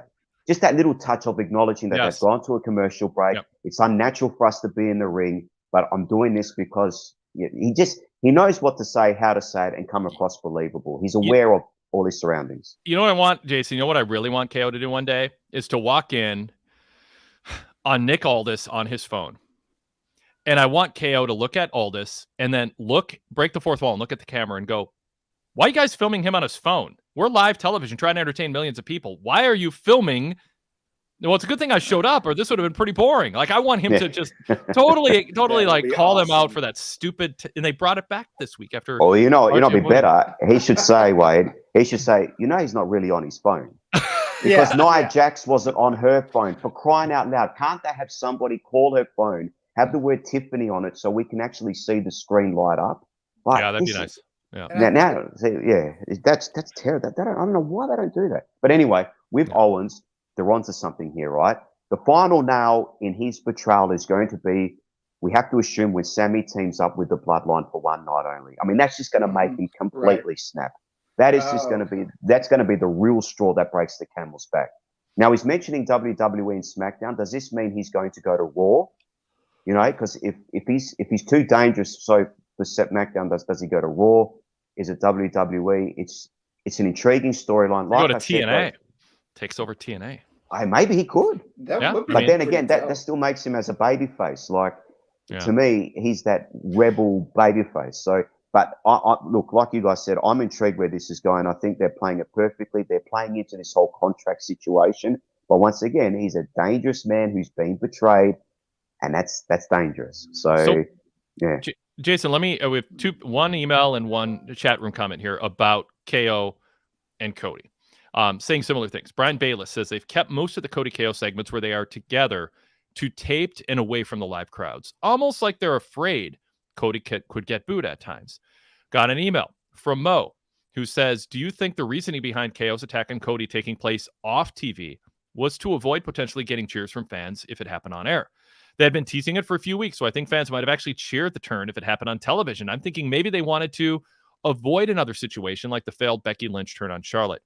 Mo sent that, by the way, 48 minutes ago. So he didn't send that in response to our conversation here. This wasn't us leading someone into writing maybe fans are turning on Cody and would side with KO, or would side with KO over Cody. Even if they're not turning on Cody, they just choose KO. So the chat room, maybe we're leading people. I mean, we have independent thinkers in the chat room for sure, but for someone who goes, wait, you guys, all you're doing is throwing the stuff out there and people are reinforcing points that you're bringing up no one would have thought of. That emailer 48 minutes ago, before I started any of this, floated that theory and hit send. So, and JC Scooby says, I hope KO kicks Cody's ass.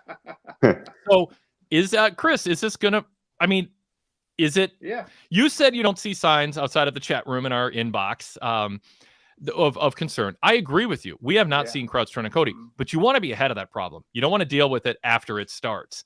You want to make sure you steer away from it happening.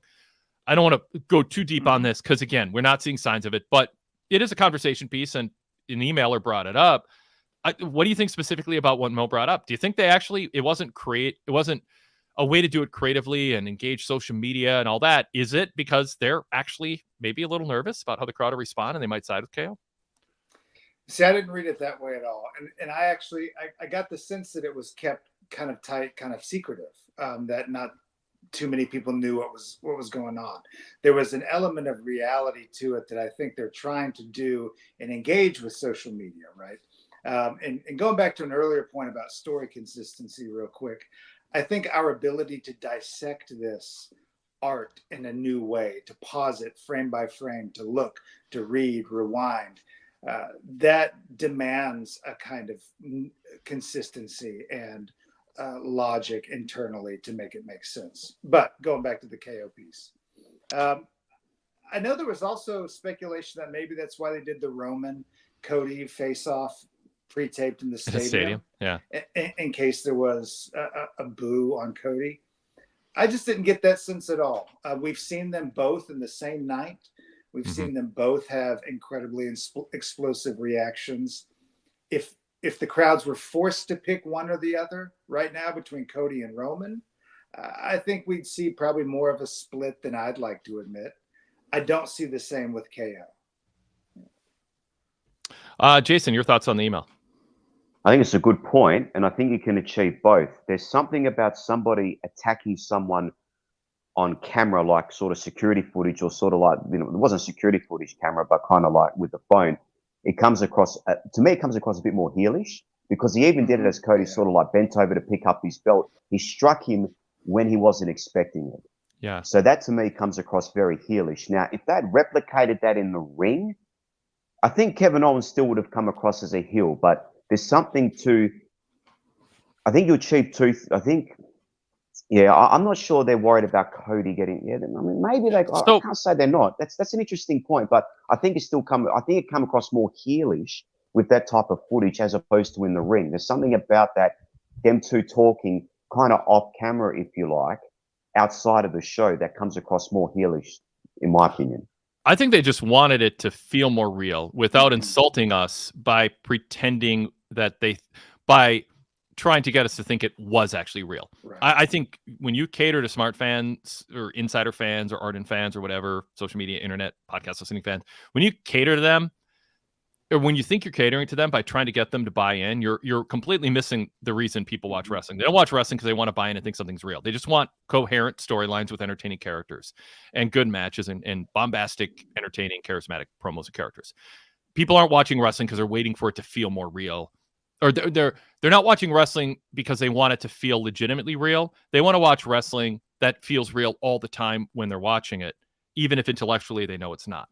I think you're chasing a pointless goal to try to get people to buy in. I think you're being a mark for yourself. You're like, there's this inferiority complex. Oh, we're telling stories with scripts and fake matches. We won't really feel satisfied until we trick the fans into thinking something's really real when it isn't. It's a waste of time. It's immature. And I'm consistently against that, going back to the attempts to recreate the Bret Hart swerve over and over again. They're the screw job. So that being said, I don't think they were trying to do that with Cody and KO. To their credit, I think what they wanted is that they wanted it to feel more real without you thinking they were trying to pretend it really was real. So by having an attack outside that only the fans caught, part of the storytelling is the story we're telling is this happened off hours, outside of the workplace. Therefore, it feels more real, even though it isn't any more real. That's good. I mean, that's just wrestlers work hard to make their moves look good. If you throw a punch and it misses and a guy sells it, and that's happened this week on WWE TV a couple times, it's not great. Actually, maybe AEW had a bad example of it. I think Big Bill took a punch and had to sell it. But anyway, tonight in one of the tag matches, someone had to sell a punch that missed. You're always striving to make everything look more real. So that's in the ring, and it's also with your angles. So I think that's the beginning end of what they did. I just thought that this was a clever way to change it up a little bit. Wouldn't surprise me if Cody and Kevin came up with it. It seems like something that they might brainstorm and come up with. So that's my take, and I credit them for it. I think they finally got around to showing it instead of acting like, well, we're not allowed to show it because the cameras weren't on. Second and final point on this is KO saying, why did you treat me differently? I think Nick Aldis, who's great in his role, should just go, hey, Kevin, if you're wondering why you think you're treated differently, it's because we allow a little attitude because we know tempers flare when people clock in and clock out at the arena. What I will not tolerate and what this company from above will not tolerate is criminal acts, borderline criminal acts outside of the confines of the show, outside of the confines of the arena. You took something. If it happened backstage, we'd have some words for you, maybe a fine, maybe if it went too far, a suspension. But what you did is in a whole category into itself. You can't compare it to the other things because it was outside the workplace. It was outside the arena. It was after hours, and you did it in front of fans who weren't paying to see a fight. They were waiting for an autograph. That's right. You took things further than what is typical. Yes, we try to rein things in. I try to keep a tight house here. I try to make sure things don't get out of hand. The context of what you did is different. There's a more pithy, efficient way to address it if you're Nick Aldis than what I just did, but point is there. So what you want is Kevin Owens as a heel to make a point where people are going, oh, he's got a good point. Now I feel bad for him. But you want to have a babyface or an authority figure respond and go, he didn't have a point. Here's why. And people are like, oh yeah, now Kevin Owens is just a whiny little. You know what, Wade? You know what he could say? He could say something like, Kevin, as well as I do, been in the industry for a long time, there is a moral code, almost an unspoken moral code that what happens in the arena and what happens on the cameras stays there. You took it outside of that. Yeah. You know exactly what you did. You know exactly what you were doing. And this is why you're being punished. So if he can acknowledge that there's sort of like a moral code amongst the wrestlers that we don't do this type of thing, we keep it in the controlled chaos, which is on air, which Adam Pearce referred to when he was speaking of Bronson Reed, how he gives people some latitude, then that really sets apart why Kevin Owens is the ultimate heel in this. He could also say this isn't as bad, but it's in the realm of going to someone's house. Mm-hmm. Yeah. And Did you catch Xavier Woods a couple weeks ago, Monday Night Raw, talking about this very thing, that it's written into their contracts within kayfabe that they can be attacked within the arena walls? He specified it in I don't remember that. The Wyatt Six, because he was saying, that's a good point. I know we can get attacked, but murder, right? Because this was when it was still speculating. Did they shoot Chad Gable? It was really interesting because I thought, they're finally acknowledging this sort of wild atmosphere that can pop off.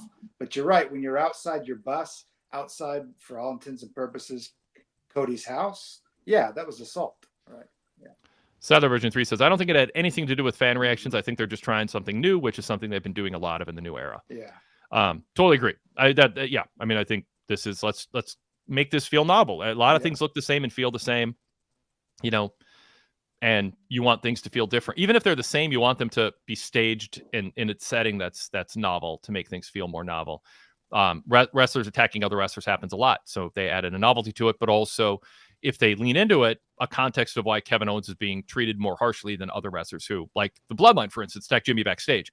That will not be treated the same way as what KO did to Cody because it was outside the arena after the show. Right. People can disagree with that they might say that's a difference that doesn't matter. But if WWE decides it matters and they're consistent about it, it's good enough. It's for me. It's good enough for me to explain why KO is being dealt with differently. Yeah. By the way, Brock Benningfield jokes. KO is going to wrestler court. I don't even know if they have that anymore. No, I don't think they do. I mean, if they do, they're keeping it a lot more secret. Right. Yeah. I remember talking to wrestlers and like, Wade, I'm not supposed to talk about this. Like, I'm not supposed to talk to you, but I'm really not supposed to talk about this. That was a whole. It's sort of the same thing we're talking about Cody and KO. Yeah. There's a code. There's things you can share about backstage, but wrestler court, sacred. There's things you can do to your enemy in the arena, but outside the arena, sacred. That's right. Some parallels there. Can I say something about that clip real quick? Yeah. it did exactly what it intended to, and here's why. My son and I watched Bad Blood, right? Then he goes upstairs. He's 11. He doesn't he's not aware that it's a work, right? For him, it's all still real. When the time comes, we'll have that in the sex talk, right? So when I saw the clip, I was like, well, he's still awake. So I raced up there, showed it to him, and he was floored. And he was just flabbergasted that he was able to watch it minutes after it happened, right? So it kept that tension, that excitement going. So it did what it intended. And for him, he woke up the next morning. First thing he said to me, I can't believe KO did that, right? So that immediacy allows for the story to be propelled in new ways. Yeah, it's awesome. Yeah. My son is almost 7, says Brian Bayless, and he adores Cody, but he really liked the Motor City Machine Guns tonight too. Cool. Well, we'll get to them. That is cool. Let's see. I'm just looking at the chat if there's anything else that's gonna bring up. Okay, so here's one thing. Standard Deviation said, I don't see more than a pocket of hardcore fans turning on Cody, but if it happened, to what extent do you think WWE would attempt to mask negative reactions, and would it work at preventing a spiral? I will just say, I think it can be a negative for Cody without spiraling like it did in AEW. I just think it's a completely different fan base. So I think the way it manifests with Cody is you lose part of your fan base who don't necessarily, they might boo Cody, but it won't be enough to become like Roman or Cody in AEW, or they just are less into the product. I don't think, given how much WWE's getting right, I think if WWE starts getting things wrong, Cody might end up being a target for it and bring it on through a lack of self-awareness and sort of these, just the audacious grandioseness of how he presents himself sometimes. But I'm not too worried that WWE would eventually have to like mass crowd reactions. Like I just don't think it'll get that bad for Cody, but they might end up turning him. I mean, that can happen. I mean, Brock Benningfield said, what if Cody becomes the next Cena and they never turn him? I think it's possible if Cody stays popular, they don't turn him. It just depends on circumstances. But if they need a heel and they've got a new babyface, or they want to do Roman against Cody with Cody as a heel managed by Heyman after a breakup with Reigns, I mean, who knows? There's all kinds of cards they can play. If they're excited about something and Cody says, yeah, let's do this, I'm ready, or the crowd seems ready, then they'll do it. But I don't think they're going to go through years of Cody being pushed and getting booed. Chris, how about you?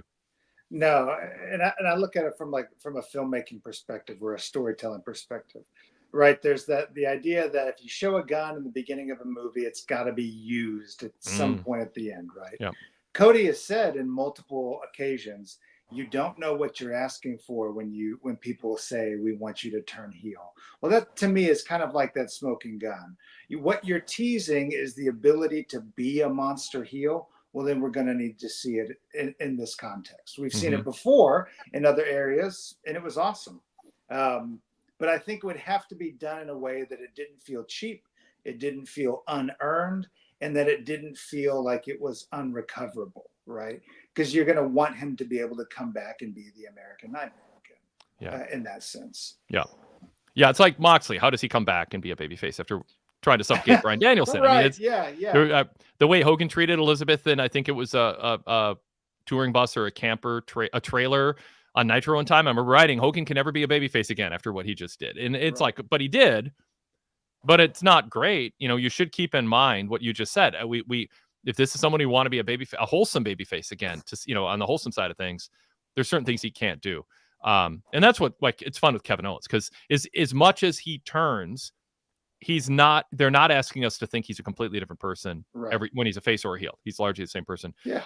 Sadler version 3 says in the chat, people have been theorizing the fans turning on Cody for 3+ years. It hasn't been close to happening. The fan base is different than the one from 10 years ago. Totally true. Doesn't mean it can't happen, but to date, it is a different fan base. And that's why I'm thinking there won't be this just flood of boos for him. And by the way, for all of the things we point out about Cody, a little lack of self-awareness, there is a little bit of over-the-top grandioseness about some of the stuff that he does. He's also just comes across as a genuinely fan-friendly, likable, passionate pro wrestler who wants to work hard for his money and appreciates that the fans are there for him. And I think that goes a long way. And guess what? That was not there with Roman Reigns. Yeah. Roman never seemed like he cared about the fans. He couldn't get himself to be a phony and pretend, because it's not his personality to gush about fan support. Cody, it is, and they're both just different people. One's not better or worse than the other, but certainly Roman was a square hole in a round peg, or a square peg trying to go into a round hole for a while there. Jason, jump on in. Yeah, I was just going to say, I think with this creative team, I think the key word amongst them is pivot. And I think they have shown that they can pivot. So if the fans do start turning on Cody, I think Cody will be smart enough to acknowledge it and then play into the fans that do like him. But we've seen under the Paul Levesque era that when there are heel turns, it's not very dramatic. It's not like it just happens. Like there's a slow build to it. So I believe that they've had the conversation that if the fans start turning against you, Cody, and whatnot, you're a smart enough guy. We're smart enough here. We're going to tell that story and we're going to make it really work. And so I have every confidence in the world that if they do turn against him, they'll end up making it work. But I just think he's a different. You can't ignore the context behind him when you compare him to Cena and Roman Reigns, because Cody just has a completely different background with his family and what he's gone through, and the fact that he left the company and came back.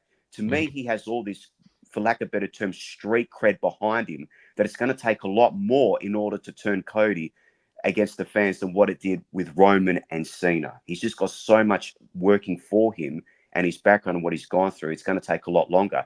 But when it does happen, and he's a smart enough guy, I think we're in for quite a bit of a run there.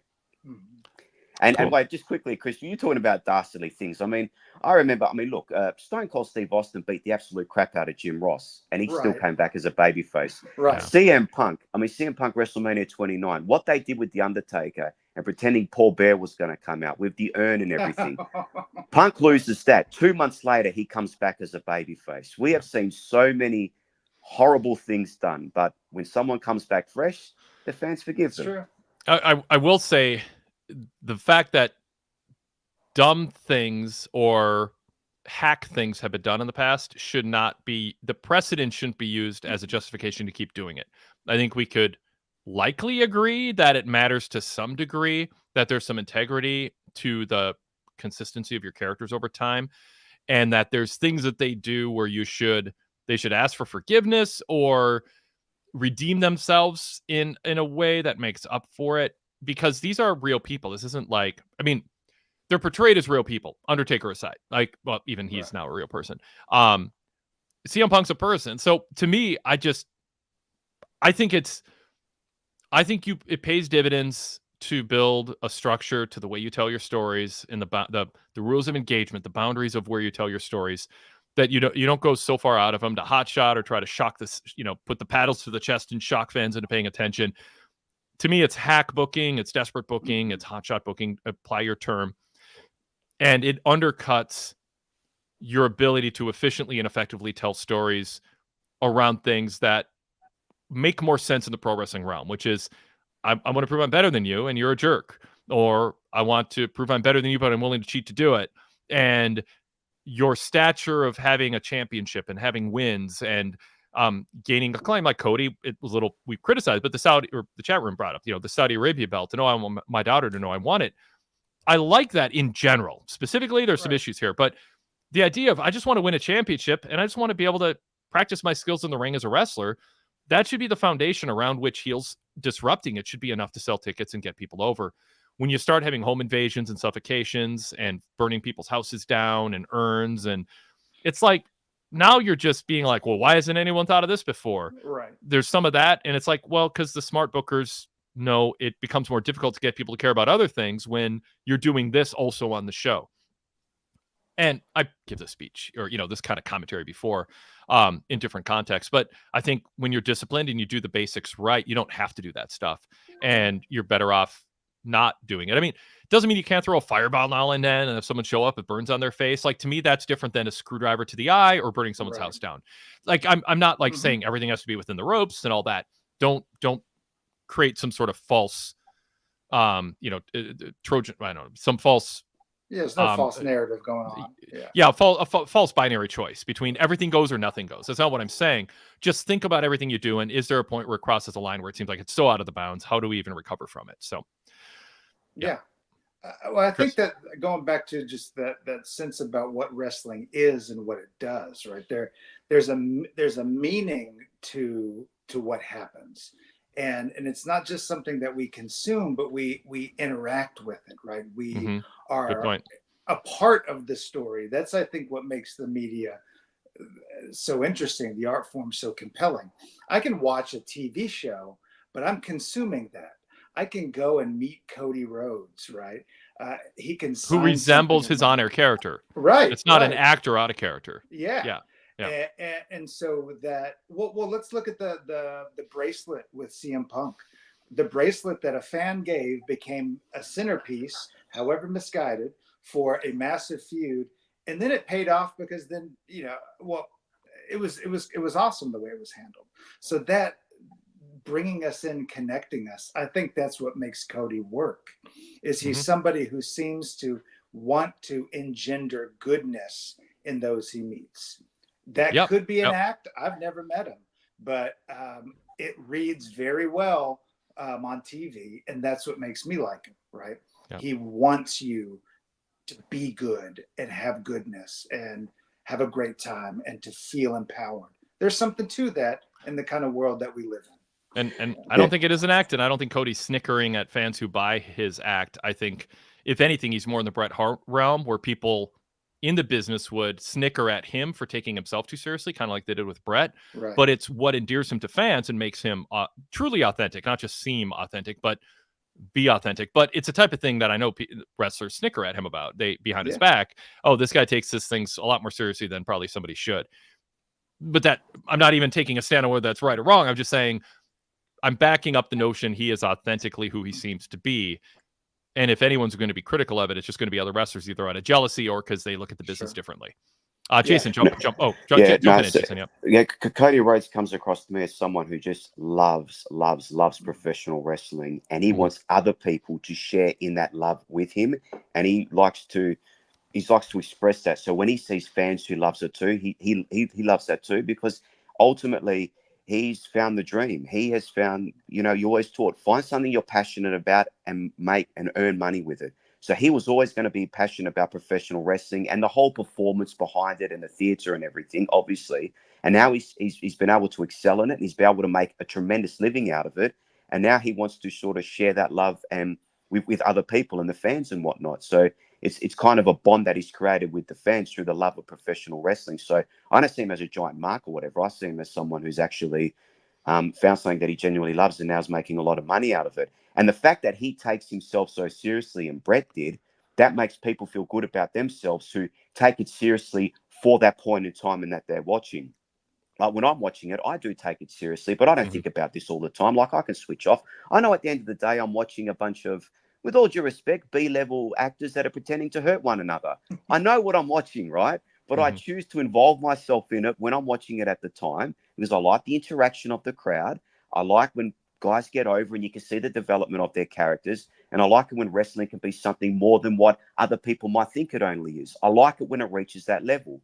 And I'm passionate about it at that point in time, but then I can switch off, But in relation to Cody, he doesn't come across fake to me at all. He comes across authentic. I think it's just at times he might come across a little bit fake to some people because of the way he speaks and his polished way, but that's just who he is. So you might not come across that all the time. So you kind of got the best of both worlds. The passionate person who comes across in a professional, polished way. Normally, you don't generally get that a lot. I will say, if there's just a negative framing of Cody, I put the positive framing on it that people would have. It's just his ego needs the fan adulation as sort of his oxygen to feed his ego. That would be the negative framing. That's true? Do you reckon that's true? I'm not taking a stand on that either way. No, on the spot there, Wade. No. Well, I say that in the part because I don't know, but I mean, my hunch is that's a factor. But I mean, there are a lot of people who are content sitting in a park in their car reading a novel with their dog sleeping in the passenger seat next to them, and they don't need anyone to know what they're doing, and they don't need anyone. They just want to consume good writing on a fresh day with the windows down and their dog with them, and they are happy. And more power to them. And they're not on TV. They're not trying to get adulation for people, and they do not need other people to praise them for them to feel that their life, that they had a fulfilling day and a fulfilling life. People who are on TV generally are motivated, aspirational. What's the better word? Motivated, aspirational. When you want to achieve things in life, what's the driven? There's even a better word. No offense. There's even a better word I'm searching for. But yeah, they're driven. They're driven. Oh, now I'm obsessed with the word I can't think of. So there are people who find public adulation from a bunch of strangers they will rarely, if ever, meet more than once, if at all. That's who the people on TV are. I mean, and we need them. You know, I mean, some people are funny with their friends. Other people want to be funny in front of a crowd at a nightclub, and other people want to be funny like Jimmy Kimmel and Stephen Colbert, not just for the money, but because they want to be famous. Not everybody wants that. Cody wants it, and it can take on different positives and negatives in terms of, you know, are you too driven, and can you be happy alone? I mean, like, you know, what Dolph Ziggler said, I got cut by WWE and I was going stir crazy at home. Ric Flair, anytime he's at home, he's like, I need to be on the road. This is other people. Their wrestling career's over, and Bryan Danielson might be one of them. They're super happy being a dad and just going to the park. Leave me alone. Let me do my thing. So, you know, CM Punk, I want to go to Blackhawks game. Leave me the F alone. I just want to watch a hockey game. So, whatever. Not to extend the point beyond what I know, but I think it's a mix with Cody, and I'm not going to speculate on the range of good and bad to it, because I definitely think he genuinely means what he says about caring about the fans. The question a critic would say is part of what drives that is a unhealthy need for constant adulation from a large crowd. Beyond the love of pro wrestling and the love of money is the love of a wave of cheers and acknowledgement coming your way. But you need that in order for there to be famous people working hard to gain popularity. That's why a lot of people are on social media too. Chris, sorry. Oh, go ahead, Jason. No, I was just going to say, Wade, Chris, adulation or reaction? Because if that adulation turns into boost, but in a good way, he would feed off that too, obviously. Mm-hmm. Yeah, I mean, it's embarrassing if you're getting booed when you want to be cheered. But if you start getting booed when you want to be cheered and go, let's lead into it. My ego doesn't care if it's boos or cheers. I just want a reaction. That's a healthy adjustment. Yeah, I think that sense of ego there's nothing inherently wrong with that.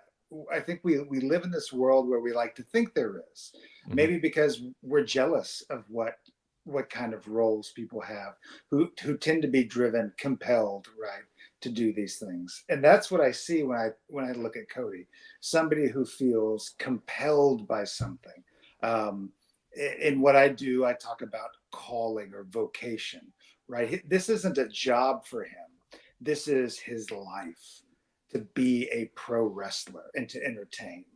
And so that element is maybe not an inflated ego, but just a really well-developed one. And we're not often used to seeing that either. So there to kind of push back against the egoism aspect of it.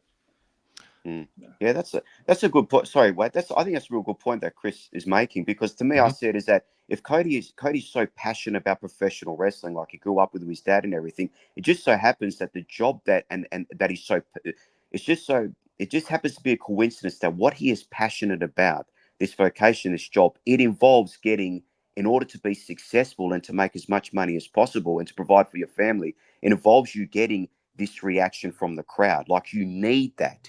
Right. And then once you get that, you feel like you have to maintain it in order to maintain the spot you're in. You know what I mean? So maybe it's just a byproduct of what he's passionate about. The word I was looking for was ambition. I put that on the screen. Oh, we all should have gotten that. That was a word. Oh, what a letdown. I thought it was like a 5-syllable word that was, we never, But honestly, some people are driven, like they can't even imagine not being ambitious, wanting to be successful and recognized and have people who they'll never meet be aware of them. And other people see that as superfluous and empty and a sad thing to chase, because it can just go poof and go away, and then you feel empty and it's unhealthy. But other people see ambition as, I want to get a promotion. I want to have respect from my peers. This is something I believe in. This is a vocation that I care about. And one way to measure whether I'm successful is recognition. I want to be recognized at an award ceremony as a great architect or whatever. So again, it takes a lot of people to make the world go round. And Cody, in a lot of most wrestlers are ambitious. Some people want to be good basketball players, but they would prefer they could wear a mask and no one know who they are. And other people Right. want to go to Mall of America and have people from all over the world asking for their autographs. So, I mean, ambition comes in different forms too. Yeah. Jason, anything else you want to bring up? Nah, that's it. I think we covered quite a few things. Yeah. Well, you called early enough, and it was fun having you on Yeah. and kind of a roundtable here. It was, I think, some like. I don't say like-minded that we agree, but like-minded in terms of the type of conversation the three of us like to have about wrestling. Yeah. So, thanks for calling, Jason. No problem. All right. Good speaking nice to you, to meet Chris. you, Jason. Yeah, listen, buddy. I don't know if you want to go back to that time when Roman was getting booed as a babyface and whatnot. You might have just come back in at the right time when things were really starting to pick up. Yeah. Good timing. Yeah. Cool. Well, all right. Thanks, Jason. We'll talk to you soon. Yeah. All right, cool. That was great. Yeah. Jason's great. Frequent caller. Oh yeah. That's cool. Yeah, and he's co-hosted sometimes too. Awesome. Yeah. Actually, if you listen to our like 5 and 10 years ago flashbacks that we're running of like Raw and SmackDown shows, it's like Jason became a favorite of people. Nice. And, not just because of the accent, although certainly that doesn't hurt. Yeah, it doesn't hurt at all. Yeah. All right. Brock Benningfield says his father was a brilliant showman. Yeah. It's in his blood regarding Cody. Standard Deviation says Cody's desire for fan adulation is authentic, and that authenticity is channeled into his babyface character. That's very fair. Ken Arnold said part of the price of being who you are and being passionate about anything is people will snicker and chuckle when you're not around. It's part of life and comes with the territory as an adult. That's my take. Walter Sam says he comes off as smarmy and disingenuous to me. I wouldn't say disingenuous is a trait I think of with Cody. I don't mean to say I think smarmy, but I disingenuous feels like objectively inaccurate to me, but it's an opinion, not a fact. I'm saying it feels objectively not the case, but maybe somebody would come to me and go, "Oh, wait, if you knew," you know what I mean? But I don't think so. Right. I don't think so. Brock Benningfield says he's a pure white meat baby face. He's Superman, right? Circling back to our conversation about acknowledging history and characters' history, Standard Deviation says one point of difference regarding the way crowds historically don't care about a character's past actions is today's viewer has instant access to past footage and social media regurgitates it. So today's fan base is more likely to be exposed to past actions, which means today's wrestling needs to be more conscious about character consistency. Totally agree with that. Yeah. In the territory days when things were regional and everything was, localized television, one wrestler could do something in one territory and repeat it in another, or you could be a babyface in one territory and a heel in another. That started happening in the late 80s when shows got syndicated and wrestlers were in more than one territory. Jerry Lawler, a heel in one place, a babyface in another. That was an issue, and it was happening more and more. Ric Flair. Yeah, Ric Flair was a babyface in the Carolinas, but a heel in Texas with the Von Erichs and a heel elsewhere. So wrestling had to adapt to that and change. And I think it's a good point that now it's like, oh, look at what this person who now wants who cheers. This same person, it's not like Isaac Yankem as a dentist. Now he's Kane, and we should hold him accountable. There wasn't a continuum. That was right. There's a break. Different people. They're different people. Yeah. It's weird, but yeah, I mean, that's sort of for people who don't understand wrestling. Fans can segment him as a different person, even if he's not. I guess it's like a character in a soap opera who showed up as a teacher, and then they liked him so much they brought him back as a main character, but teaching wasn't part of his past. They just so different name, yeah, different glasses. I don't know. Those glasses make everything seem like totally different person, right? I mean, that's the Superman effect. So I guess if it works for him, it could work for Kane, right? Yeah. So we have a super chat. Nima PSR, thank you. Says curious to know how WWE keeps its PG rating with the blood they've been showing in recent months. So are they showing it on TV? I honestly, rarely. Yeah, and I'm not sure what Peacock does. If they put a rating on pay-per-views, yeah, they don't have a rating. I don't. So to me, I mean, things can happen on Peacock at a premium live event that isn't shown on Raw, and it's all its gore, and it's different. I don't think they showed. I mean, I watch everything, so I guess it can blend in. But I don't think they showed the blood of Drew and Punk from Hell in a Cell. No, in fact, what they did, if you look, they colorized it so it was black and white when they showed the replay. But then they even did something so you couldn't see the outline of like when it was the full crimson mask. Interesting. Yeah. Yeah. Yeah. I don't know if the FCC governs Peacock in that way. Yeah. But I think the color that's shown up with the TV PG stuff has always been either after 9 or 10. So I think it may fit within those parameters because I know that it loosens up. Yeah. Yeah. All right. Dan M says, this is in the mailbag. VIP member Dan here. After Paul Heyman going through a table, Roman's run-ins costing Solo the title, and recently the tag match opposing each other, it feels like it's a bit late or strange timing for Roman to be telling Solo he wants to bring the family back together, and he acknowledges him as a person. Both acts of this story since Roman has returned are good, but the timeline and direction just feels off. What do you guys think? Well, this goes full circle back to the opening question. How much of what we're seeing from Roman is making enough sense? There's been a patience. I've been advocating for, sort of the old Philadelphia 76ers, trust the system.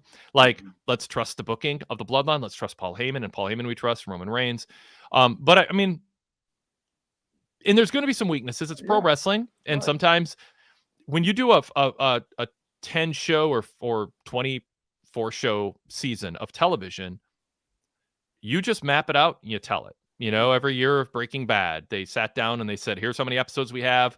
Here's the arc. Here's where we want to end up. Let's build backwards. Let's meet in the middle, whatever. Pro wrestling, it's like, Roman's got limited dates. We want to have him heat up before WrestleMania.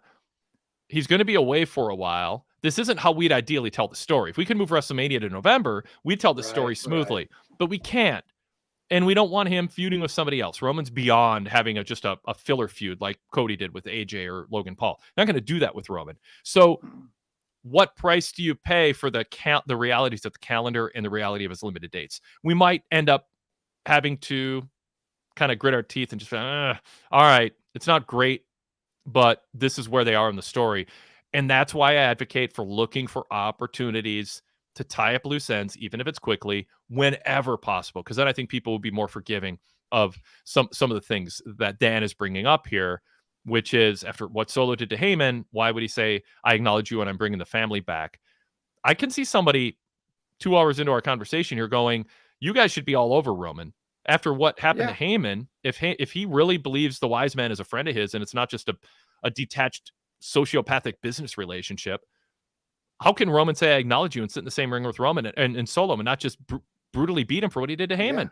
I get that. I'm not unsympathetic to people looking at it that way, but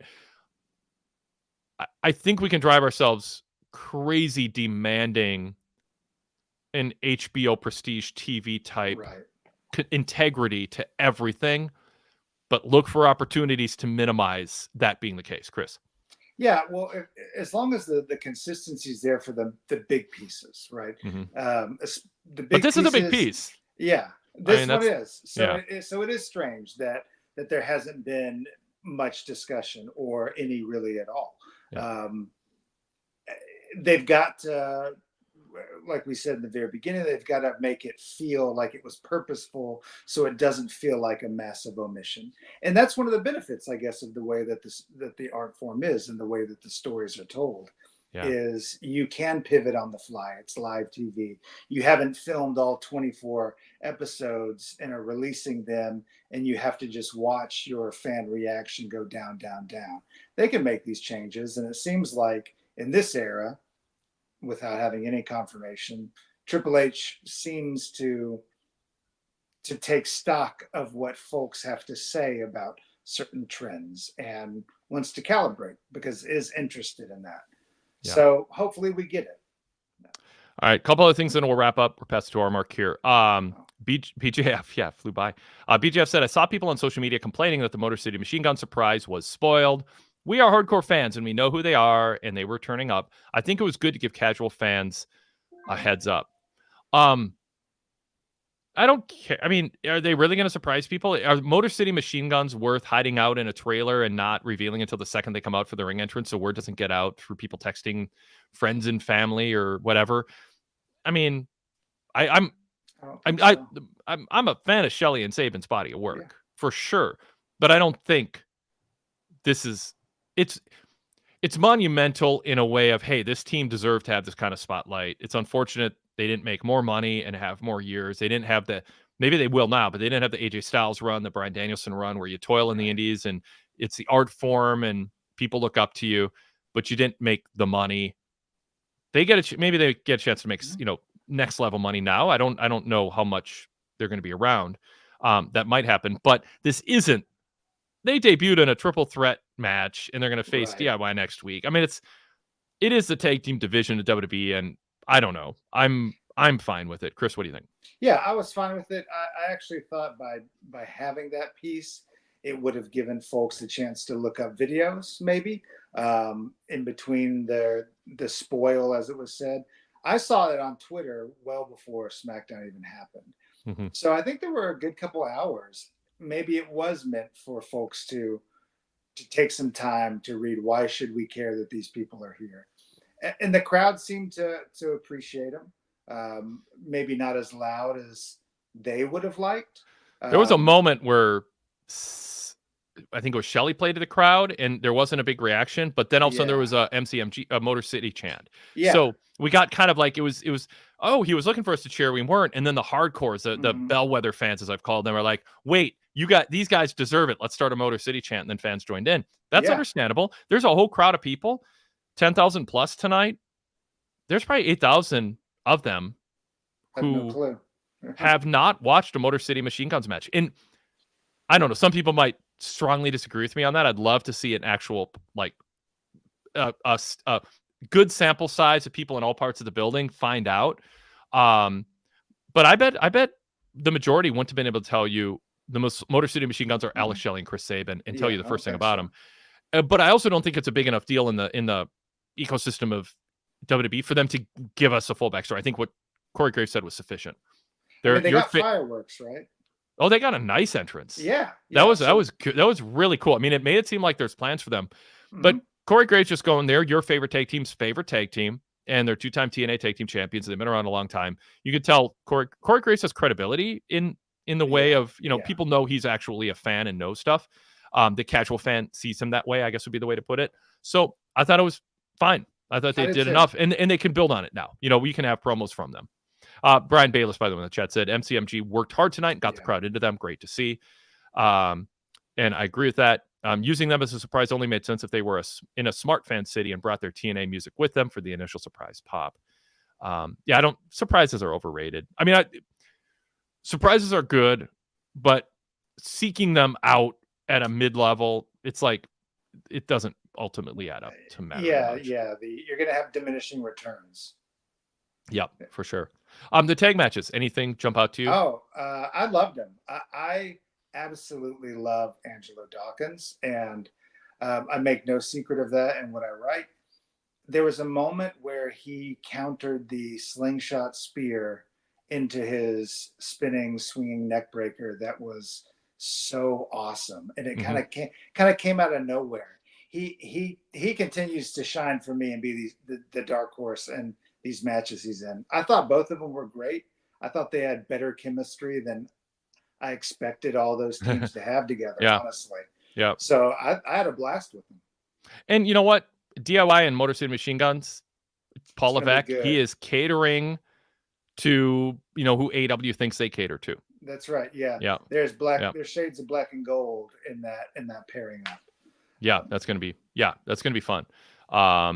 Nia Jax and what they did with her tonight, Tiffany having the flu or the sniffles, as Nia dismissively put it.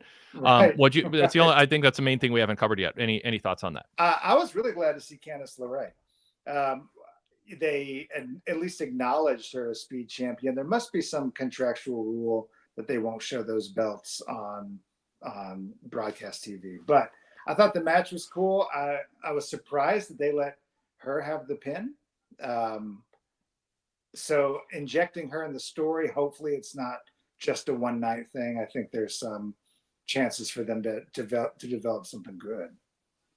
Yeah. How you feel about Nia Jax overall with the story of Tiffany? I'm ready for that one to take flight. Nia Jax's run to me has been underwhelming. I actually think she's a great worker. I like watching her wrestle. I wasn't there for her first run, so I can't really compare. Yeah. I gather You don't have they're that baggage. very different, right? Yeah. I mean, some would say not enough, but it is different. Yeah. I mean, I enjoy her, but there hasn't been enough for me to get really excited and to care about her having a longer reign. Yep. Yeah, very good. All right. Chris, anything else from the show you want to bring up? No, I thought it was another great one. I mean, we're kind of eating well as wrestling fans with all their promotions firing on all cylinders. Thought it was another great night. I'll be excited to see what happens between Cody and KO. I'm ready to see them fight because I think it'll be a tough one. Yep. Want to encourage people if they want to read what happened on SmackDown. If you watched this post show all the way through, but you're like, I didn't watch the show, or I want to know. And in general, keep up on things. My reports are at PWTorch.com covering Raw, Dynamite, and SmackDown. We also have coverage of Impact and NXT every Thursday and Tuesday. I also do the pay-per-view and PLE reports on PWTorch.com, and there's analysis in those reports as much as I have time for while I'm doing the live coverage and prepping for the live post shows here. So check that out at PWTorch.com, along with a lot of other written content, breaking news stories, editorials, features, hits and misses columns. Chris, so check out Chris's SmackDown hits and misses. You get everything that we do and have done with a VIP membership. You can I'll throw the VIP plug up here, pwtorch.com/govip. If you made it this far on our show, you like our approach, our brand, our tone. We don't have a lot of bombast. We're not like partisan advocate fans of one brand and haters of the other, so to speak. If you like our approach and want to support us, there's a lot more behind the paywall, as it's called, on the VIP side of things. You also get our free shows with the commercial break skipped right past. So instead of hearing the commercial inserts in the in-house pre-recorded ads, just jump right to content. So it's a nice streamlined listening experience for the live casts, the daily casts and the Wade Keller post shows and podcasts.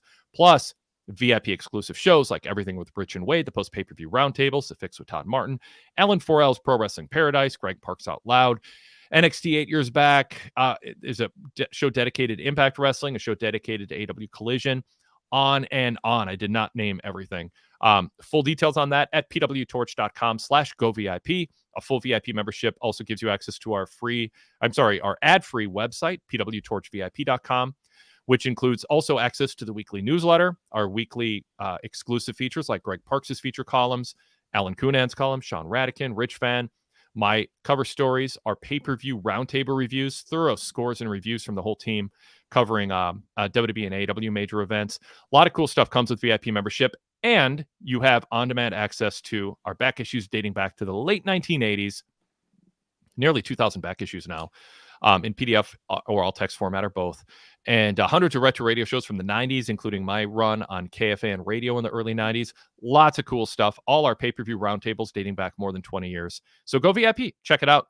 If you are on Spotify, if you subscribe to Spotify, you can search PWTorch VIP in Spotify. It'll bring up a portal to Patreon, and you can get our VIP shows and ad-free versions of our free shows, different tiers, different benefits. Check that out, or go right to Patreon, patreon.com/PWTorchVIP if you're part of the Patreon ecosystem, and subscribe. Comes with a lot of benefits too. Thank you everybody for joining us. Thank you once again, Chris. We will have you on again if you'll come on again. This was a blast. Yeah, absolutely. This was a blast. Thank you. Absolutely. Thanks, everybody. And we'll talk to you Monday night after Raw. And don't forget, check out that Rob Van Dam interview on our Blue Logo show, the Wade Keller Pro Wrestling podcast that did get posted tonight.